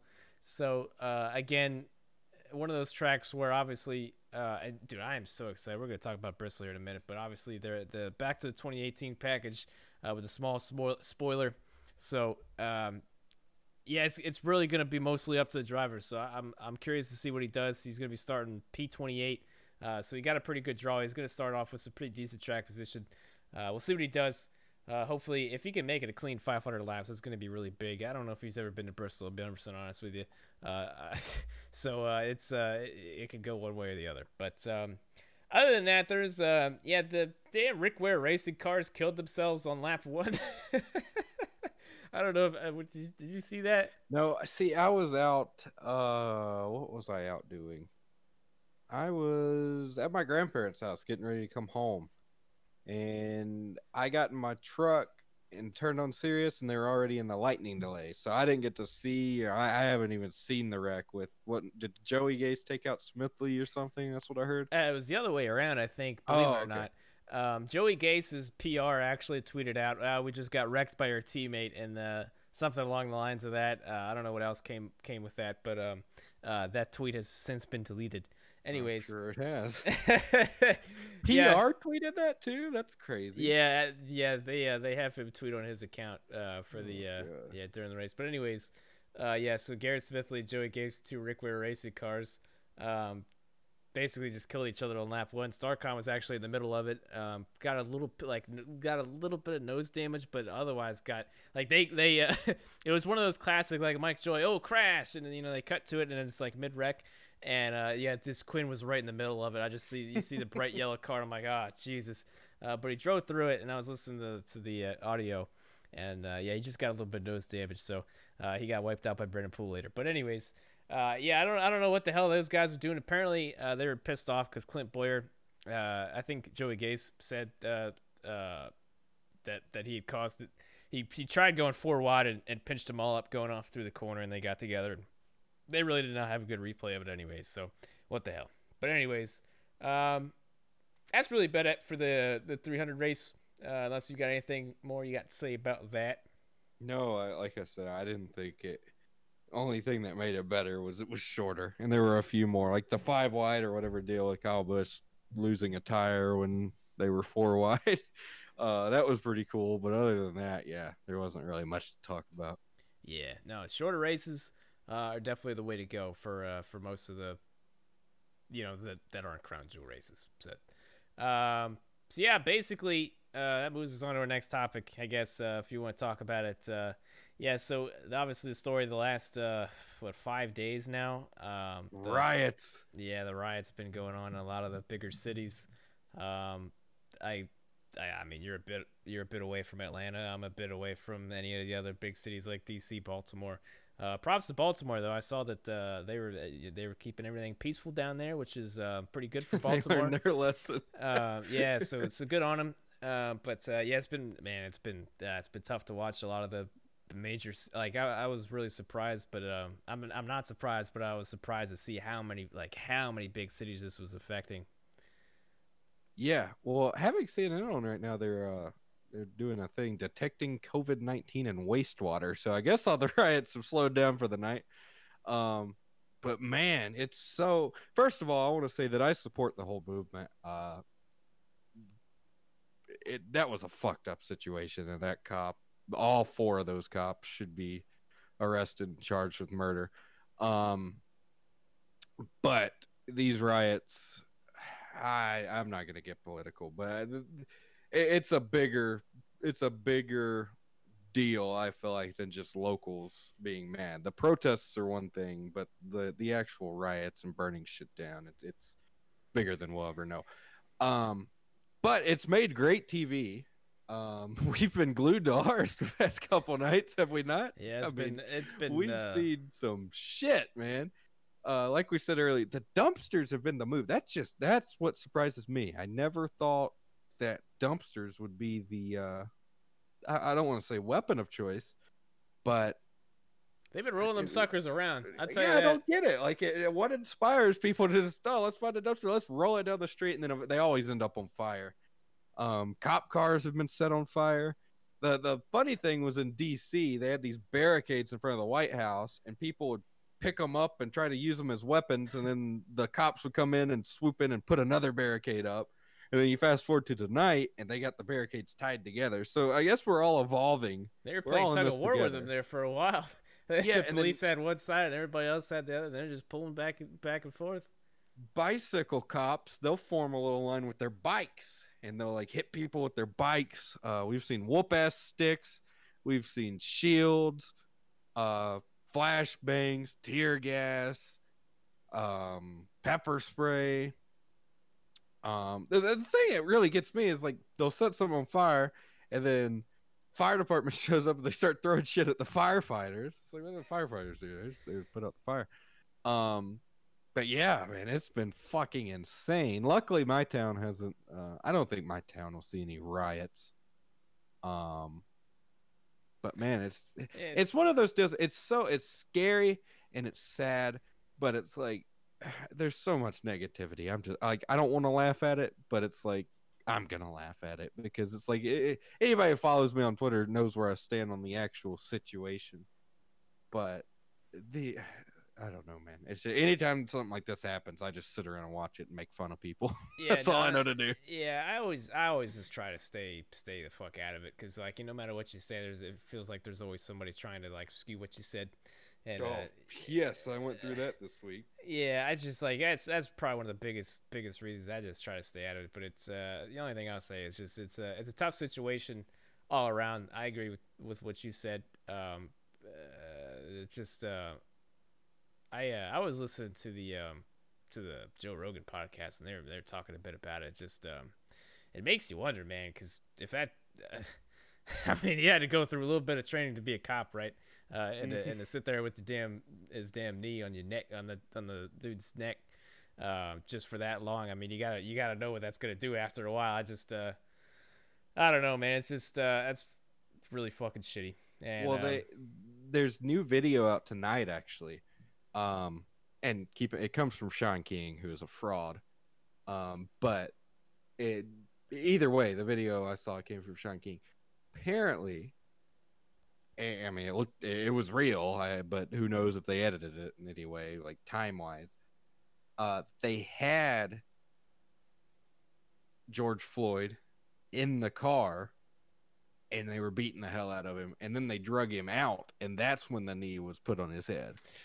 So that's even worse because they had him in the car already. You know what I mean? Mm-hmm. Like at that point, just haul him off. You know, if he's causing too big of a fuss back there, slam on the brakes or something. But don't drag him back out of the car and kill him. Because I mean, that's what the guy did. That's what all four of them did in my book. Because there's 3 of them were on him at one point. One's standing there, and if you just stand there and let somebody kill somebody, you're just as guilty. Yeah, absolutely right. The only other thing, man, I just we were watching this tonight, and they had a small business. I guess it was a pizza restaurant, and they had 2 guys just out there just defending their own place. And just much respect to Baltimore once again because they did everything really peacefully today, and love to see it. But it hurts your heart a little bit to see it, especially it's such a tough time for small business owners and places like that to see, their stuff being torn apart and destroyed and set on fire. So, that's another thing that chaps my ass. Media won't cover Baltimore because they're being peaceful. Same thing with Vegas. They cut off Vegas after Vegas wasn't a riot tonight. Then, like you said, you got the small businesses being destroyed. That's why I'm 100. If somebody comes into your business, you should be allowed to shoot them. If they're looting, you should be allowed to shoot them. I don't think, I'm not saying fucking government should come in and shoot everybody. But there's a guy in Texas tonight was defending his place, and then they curb stomped him, and now he's in critical condition. Ugh. And it's like, and people say you shouldn't be allowed to shoot people looting your store. You should. Anybody coming in your store to loot, I mean, that's a fucking violent act, in my opinion. You should be allowed to shoot. Another thing that's chapped my ass the past couple of days is all these people getting upset when these reporters get arrested or get shot with rubber bullets. and I get it. Like I'm big freedom of speech guy, and I don't think that we should be censoring this. But you also have to understand a lot of people are going to act out for the camera. So when you have cameras out there in certain areas, people are going to act out for them. So when the cops are trying to get everybody to move back, and these reporters think that they're just above the law and they're going to stand in the middle of the street and report, oh, they're telling everybody to move back. You know, you're included in that, dumbass. And then they want to act surprised when they get arrested or get shot with rubber bullets. Like, I don't feel bad for them either. But it's a fucked situation. It is a fucked situation, no matter how you look at it. I don't think it's over. I think it'll be a while. I think we got a long week ahead of us. But I mean, my problem with it all is I don't think the people doing the violent shit are not going to be satisfied no matter what happens. It's beyond that incident now. They're just in it to cause shit. And that's what bothers me so much. And I don't want to be taken the wrong way where people think I'm shitting on the whole protest movement. I'm all for protesting. And I get why some protests turn violent, because we've seen peaceful protests be ignored for the last 5 years at least. I mean, it's been longer than that, but the last 5 years with all the stuff since Ferguson, and then you had Kaepernick kneeling and people shit on that, and then you have all these other protests. Eventually shit is going to boil over. Yeah. But stuff like this, like what we're seeing, it is a huge distraction from real change. You're not going to see real change. Like, I am all for the Black Lives Matter movement. I am all for that. I'm all for the marches. I'm all for that. And I'm all for communication. These riots, they block all that out. Notice the peaceful marches, like we said about Baltimore and Vegas, and I think even up in Flint, Michigan, they had a really good one where cops marched with citizens. That won't get the coverage. And that sucks, because that is what would cause change. That would lead to change. But these scummy ass media sources, all of them, I'm not just CNN, all of them are only going to cover the riots, because it's good TV, it's entertaining. And that's why they're happening. That's why they'll never be changed, because shit like this just seems like everybody just needs to do a little bit better job. You know what I mean? Yeah, and I'm not gonna go all Alex Jones. I need to start like a late night Moonhead fucking AM radio station or something to go into all of this. But like, really, it's bigger than anybody can imagine. I feel like maybe I'm crazy, but like, I really feel like what we're seeing on TV, it's not a. It's all it is a distraction. It's a distraction by outside sources. That's all it is. It's domestic terrorism. That's all it is. Speaking of TV, I don't know if you still got this CNN up, but they're talking about the SpaceX shuttle today, and they got this astronaut who looks just like Bruce Willis on here with blue eyes. He does. Oh my god, that's pretty cool. I don't know. Did you watch that today, the SpaceX? Yeah. That was the crazy thing, because I haven't watched a space launch. I mean, I was young when the last one happened, I guess. Because how long has it been? Like 9 years? Has it been that long? I don't know. I think so. I thought it was like 9 years since we sent a manned NASA thing or whatever. I don't know. I haven't watched shit. Well, we've had people. I guess since we did it, yeah, I guess. Yeah. I know we had that dude on the space station for a year. He used to tweet out pictures or whatever. That was pretty cool. Mm-hmm. But since the last time I watched one, I don't know. It's been a long fucking time. It amazed me how fucking quick they got to space. Yeah. It's like 5 minutes they were up there in space. I was like, what the hell? I was setting aside 45 minutes at least. I thought it'd take them an hour to get to space. Well, it kind of shows you, though, like, it's really not that far away when you really think about it. Like, when you're going straight up like that, like, boom. Especially when you're going that fast. But, and then it makes you realize how, like... jeez, I don't know how long does it take them to get there? I guess you said like 19 hours or something now. Yeah, the 19-hour journey from when they take off. So, they should be getting there in the next couple of hours, I believe. So we're recording. It's almost 4 in the morning. How you doing? It was really cool because I thought they did it really well. It got a lot of people interested, and they explained everything really well.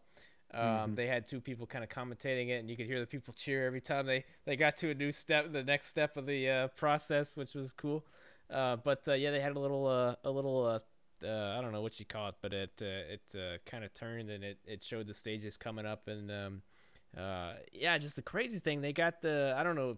That's the thing. I don't know what the fuck I'm talking about here, but they have, I guess, the fuel tanks are the what, you know, obviously something along the lines of that, but usually they just like fall back to Earth with the old shuttle program, I believe. But now they just got them and they just land back on Earth, which is fucking crazy. Like they had the one pad like out in the ocean, and it just I couldn't believe it. I thought that they dumped what was it back in the day? They just dropped them off into the ocean, right? Yeah, I believe, yeah, pretty much, yeah. So yeah, I was surprised to see that the ass of the rocket could fly itself back to Earth. I mean, I guess I should have known because they have those drones that'll fly back, but that was pretty cool. Because it was off somewhere completely different, wasn't it? Like it was off like, because I remember when they said there was like an abort phase, like if shit was fucking up, they could abort, but they were going to be in Ireland at that point. It was like they were in Florida 5 minutes ago. That's just so weird to me. Still weird to me. I looked it up. It was 2011, last time U.S. sent astronauts from the U.S. up there. And I don't even know if I watched that one, so it might have been before that. But either way, I don't know. I don't remember them getting to space that fucking quick. So whatever Elon's got under the hood of that thing, it's working. Yeah, they I guess they I think what they did was they just retired the shuttle program, and then they just kind of been working on this, I guess, for a while now. I know they did do that. They retired the shuttle program. They had that for a while, and I guess they just we could do this better this other way or whatever, and they were working on that. But yeah, well, anyways, that one guy in the interview after they got up to space was kissing Trump's ass, though. Did you hear him? He was like, "Hey, it's great to have a president that loves the space program," or so, basically shitting on Obama subliminally. It was pretty funny, but yeah. I don't know. I love the space shit. Like, I mean, I'm not like a space nerd. It fascinates me. Space is cool. Like, you gotta be pretty. Like, what's wrong with it if you don't think that stuff's cool? Like, that's fucking cool. The thing I like, once they got up to space and you could see them in there, I'm like, what if just something happened and they just got a little bit off course and then they just floated away? Like, what would happen? I'm sure they probably thought about that. Well, you know, like, I mean, what if something went wrong? I guess there's not wind in space, but like something happens, they go a little off course, you know, like you just float away. Like, space doesn't end, I guess. I mean, I guess we don't know that. That's just, dude, it fucks my mind sideways. It's so fucking weird to me that, like, outside of Earth, there's just like an infinite fucking area. Yeah, and it's still expanding. But, like, how does it expand? Like, it's not a size if it never ends. I'm no Neil deGrasse Tyson, but yeah, it's. I mean, obviously, it's fucking huge. But from what I understand, it's just like it's still growing. Have we figured out black holes yet? No, but they're getting there. They what do they think they are? Well, you know what they are. But no, man, what was it? I was listening to something about it. I think it was in something Neil deGrasse Tyson. He was talking about it. They know what it is. They know how it works, but they like something about it. Like they I don't. It's a weird one. It really is. I just don't know enough to talk about it. But yeah, it's just a big ass thing of matter, really. And that's but will it take you to like another dimension or something, or yeah, nobody really fucking knows. Yeah, I mean, nobody really knows. Have we put anything in one? I don't know. Have we put anything in? Okay, never mind. On to Dave Moody. Dave Moody, man, he was getting shit on Twitter today, and I just want to add briefly. God, I'm fucking tired. Dave Moody deserves more respect. I feel like Dave Moody says a lot of stupid shit on Twitter, and it's fine to roast him for that, but I feel like people, especially people within the NASCAR YouTube community, shit on Dave Moody way too much, because Dave Moody is a legend in NASCAR broadcasting, in my opinion. He's been around forever. I've heard people on podcasts shit on him and downplay that he's a radio guy. But if you're on a podcast shitting on radio, go fuck yourself, because without radio, podcast movement never would have started. So, yeah, I just wanted to tell everybody, quit shitting on Dave Moody, because Dave Moody's a legend, even if he says stupid stuff. You can attack him for saying stupid stuff, but don't just shit on Dave Moody for no reason. Yeah, that was a lot of people doing that on Twitter today. Yeah, I don't know a damn thing about Dave Moody, but all I know is from what I've heard around from NASCAR YouTube people, he's a fucking idiot. But you address that there, so I don't know who to believe now. Well, I'd hope you know who to believe. He's not a like I said, I don't agree with stuff he says. A lot of stuff he says. But just what he's done for NASCAR media as a whole, what he's done for MRN. I'm a huge fan of his Sirius show, Sirius XM Speedway. Yeah, I'd say he's a big reason why Sirius XM NASCAR, like the channel, exists. I mean, he's the face of it, really. I don't know. I mean, people don't like when people get mad when they disagree with somebody. You know what I mean? It's like, I disagree with him, but it's like I could still respect the dude, what he's done. It's like fucking a lot of people. I don't want to shit on anybody, but like, I feel like people like there's YouTubers who get more respect than Dave Moody, and like none of us have done anything close to what Dave Moody's done for NASCAR. So I get tired of seeing people shit on him, because without people like Dave Moody, who knows if we could even do what we do, you know what I mean, and be taken somewhat seriously. Like that's just my whole thing with it. I understand what you're getting at. I don't really have anything to add on to it, but I understand what you mean. That brings us to predictions for Bristol. We've only got 2 races this week. What comes after Bristol? Is it Dega? Atlanta, I think. One of the two. I think it's Atlanta and then Dega. Yeah, I think it is Atlanta. Because they go on that fucking like destruction week after that. Go Dega, Martinsville, and somewhere else. Oh yeah, yeah. So yeah, okay, yeah. So we got Bristol, and then we got Sunday 3:00 Atlanta. Yeah, and then it's Martinsville Wednesday night. Yeah. Ooh, man. Yeah, that's about as far as it goes. I think Talladega's after that.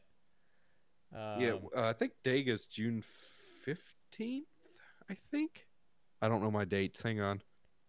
Man. Well, that would make sense, though, because June 10th is the Martin. Oh, geez. So, like, Wednesday, Martinsville, Sunday, Dega? I think so. So it might be June 14th. June 14th, I think. Oh, my. Yeah, either like I said, it was a destruction week right there. They planned that one. Do you got the starting grid? Do you need it? No, I don't need it, though. I'm just going to pick for Sunday, I'm going to pick Kurt Busch. Ooh, all right. Former Bristol winner. He's won there like, what, 5 times, 6 times? He's won there a shitload. Yeah, he's one of the best there. Between him and his brother, they've won a shitload. Oh, baby. I wasn't ready for this. Oh, man. So many, like, Joey Logano's starting up there. He knows how to get it done. Keselowski, don't know about him. He's starting on pole again. I'm starting to think it's rigged. I don't know if they're trying to get Miller Lite back in the damn Cup Series sponsoring him or what, but that's 2 poles now. They've gifted him on draws. Truex, man, you know, he's not awful. You know, he could have. What did he do? He got dumped by Kyle Busch that one year. Yeah. Was he in the lead when that happened? No, but he was close to it. Yeah. I mean, geez, Chase Elliott's on a hot streak. Kyle Busch has won there like 75 times. DiBenedetto almost won, and then Denny Hamlin happened, and Ryan Newman, kind of a double team there. Oh man, Kurt Busch, another solid pick. Bill won there in the iRacing, so obviously he knows how to win there in real life. Oh yeah. Man, his career started on a computer. Yeah, it did. Oh man, I'm gonna hate myself because Chase Elliott's probably gonna get wrecked. Since I'm gonna pick him, but I'm gonna take Chase Elliott. He's on a hot streak. He's starting P6. So I mean, yeah, why not? I give him a go. Chase, mark him down. That's my pick for Bristol. Jeez, there's so many other like that's the thing. Bristol's one of those things, man. It's a long race. What is it? 500. They're still doing the 500 laps. How long's the Wednesday one? There's not a Wednesday one. They don't go twice? Nah. Well, son of a bitch. Where do they go after Bristol? That's what I said. It's so we got Bristol Sunday, Monday, and then it's Atlanta Sunday. So yeah, well, that's a lame week. Yeah. Damn, I'm like the sad cowboy Patrick or whatever because I was planning on picking Truex for a Wednesday Bristol race. Yeah, it kind of stinks, doesn't it? Yeah. I guess they probably thought it was a good idea to not do Bristol back to back, but yeah. Damn.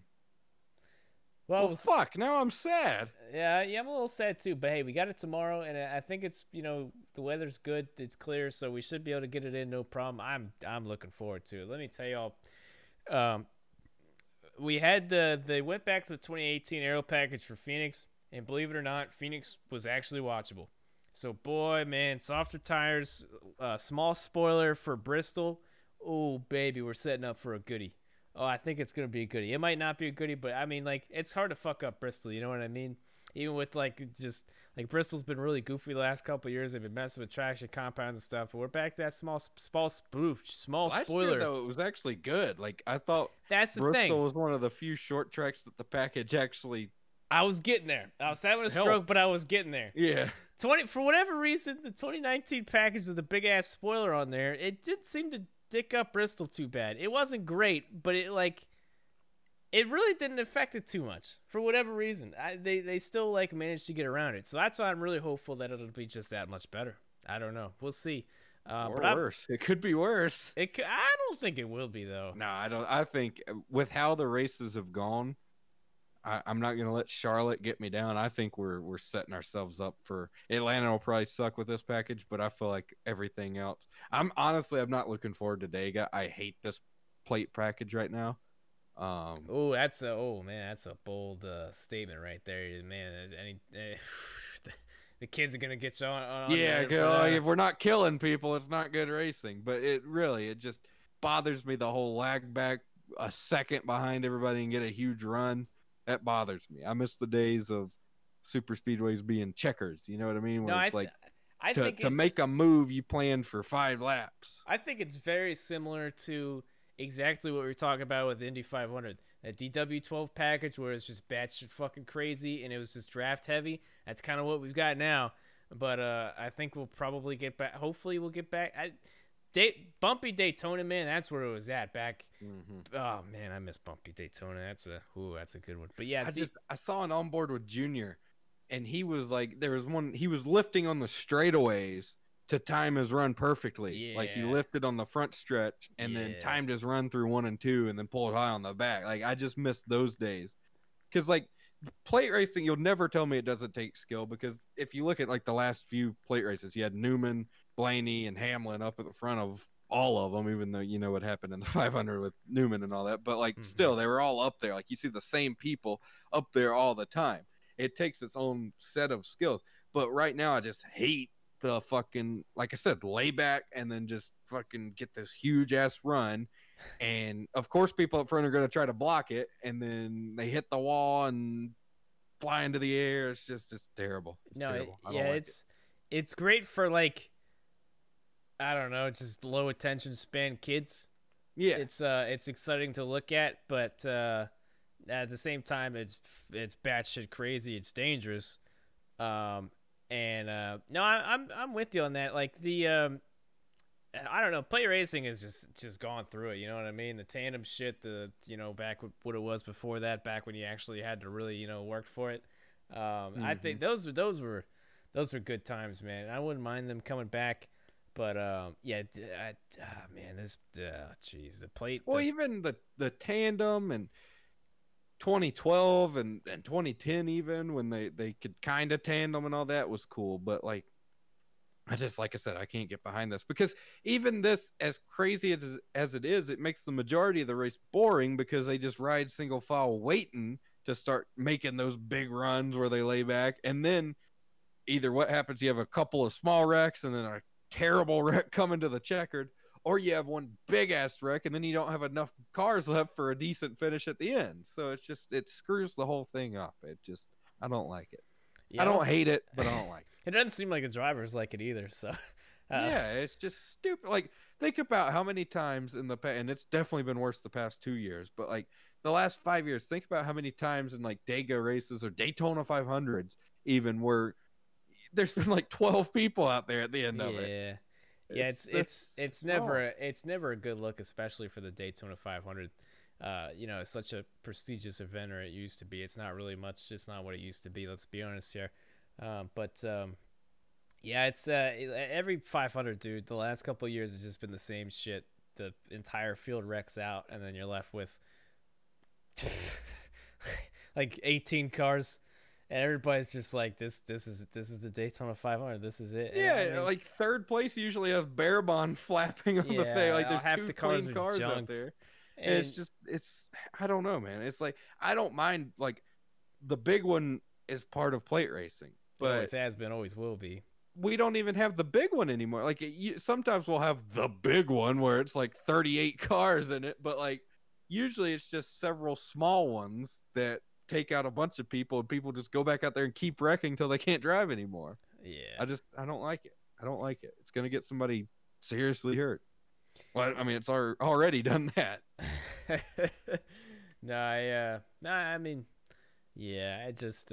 feel like this is the package that deep down NASCAR fans always wanted. Just the batshit crazy runs and just massive packs and just stupidity. You know what I mean? Just junking cars left and right the entire damn race. But what the hell does it matter? I don't know. That's all I really got to say about that. Yeah, it just bothers me. It bothers me because plate racing, like I say, used to be a game of. I think I said checkers earlier, but I meant chess. Fuck chess. Yeah, chess yeah, is we have a stupid history on fucking there. game. But yeah, it takes a little bit of the excitement out of it. I mean, it's exciting, but for all the wrong reasons. Yeah, it was. Yeah, I like I said, I wouldn't mind those days coming back and watching drivers really like try to work their way through the field or work the line, stuff like that. Those are good times, but yeah, I mean we'll see. We got that tapered spacer racing now, and I think they are adjusting the package for Talladega, right? Yeah, they're getting rid of the ducks, I think, and then they're adding slip tape to the rear bumpers, so maybe people won't bumper hook as much. Oh, jeez. Why didn't they have that before? I don't know. They had that for 2011, those tandem years. Oh, remember they used to spray Pam on the bumpers. Yeah, they did all kinds of shit to those bumpers. Yeah. But, yeah, they're adding slip tape, and then there's a few roll cage adjustments from the Newman investigation that they're adding for plate races. But I don't know. Hopefully it'll stop some of that, because I think there's potential with the package. It's just I don't like the laying back a second back and getting the huge run, because that's what caused the whole Daytona deal. Newman laid back in 1 and 2, got that huge run, and then that's what pretty much causes all the problems. It was stupid, those giant runs. Only thing that would have prevented Newman's wreck is if Newman let off the gas and lifted completely in 3 and 4 and fell back to Blaney, and you shouldn't have to do that. You know what I mean? Like that shouldn't be the way they're racing out there. Me and you have both done it in iRacing. I remember in the Starcom stuff, both of us were doing it in heat races and stuff. When we were leading, we were letting out of the gas quarter throttle into the last turn, just to stack the whole field up. Like that shouldn't be the way plate racing is. But I don't know. What do I know? Well, do we have anything else? I think that's the end of the list. That is the end of the list. And by God, are we almost at 2 hours again? We are at 1 hour and 58 minutes. Oh, okay. Looking at 1 hour and 59. Yeah, not bad. I think that's a good number right there. So, you got any final words before we wrap this thing up? Because I am tired. Fuck. All right, that's a good word. It's a good word. Yeah, I don't really have anything else. What the hell we got going on? Okay, so yeah, we got Bristol. We got Bristol Sunday, Monday. Tuesday, some iRacing stuff. We got the new cars coming out. That's this Tuesday, right? The Legend cars. Oh yeah. Well, they're not Legends cars. They're the old car. Yeah. Yeah. Okay. Yeah, thanks. Yeah, so that's coming out on Tuesday. So a little bit of iRacing stuff there. If you guys want to come out, I'm gonna be streaming hopefully Tuesday whenever that stuff comes out. So if you guys want to do some hosted racing, that'll be there. We're gonna test out those the 87 cars. That's gonna be a lot of damn fun. And I think you're putting on a race right that night. Yeah, that night we'll be doing a Daytona night race with heat racing, and with cautions, they'll be racing back to the line, and we'll be doing all that. It'll be on Moon Vision stuff. It'll be like a tips event. So oh hell yeah, that'll be cool. Another thing I also forgot to mention: IndyCar's coming back this next weekend, which I'm freaking pissed because FTF is running the same damn night. They're doing the Texas race Saturday damn night. The IndyCar return, and I'm heavily considering skipping that race so I can watch it because I need me some IndyCar. It's been a minute. Yeah, so that's this upcoming Saturday night. So yeah, there you go. That's really about it. There we go. We made it over 2 hours. It looks good. All right, so that's gonna do us for tonight. Us tonight. Hope you guys enjoyed the podcast as always. Episode 3 for Dale. We miss Dale. We love Dale. We miss him every day. Yeah, that's gonna do us. We got Bristol this week. Hope you guys enjoy the race. Leave if you listen to it on YouTube. Leave your predictions down below. And don't be that asshole that predicts after the race and gets it right. Nobody likes that guy. Anyways, that's gonna do us. Hope you guys enjoyed. We love you. All right, we're going to work on this ending. We'll see y'all for episode 4 next Sunday, 10 a.m. Eastern. The Gas Holes Podcast. We love yous.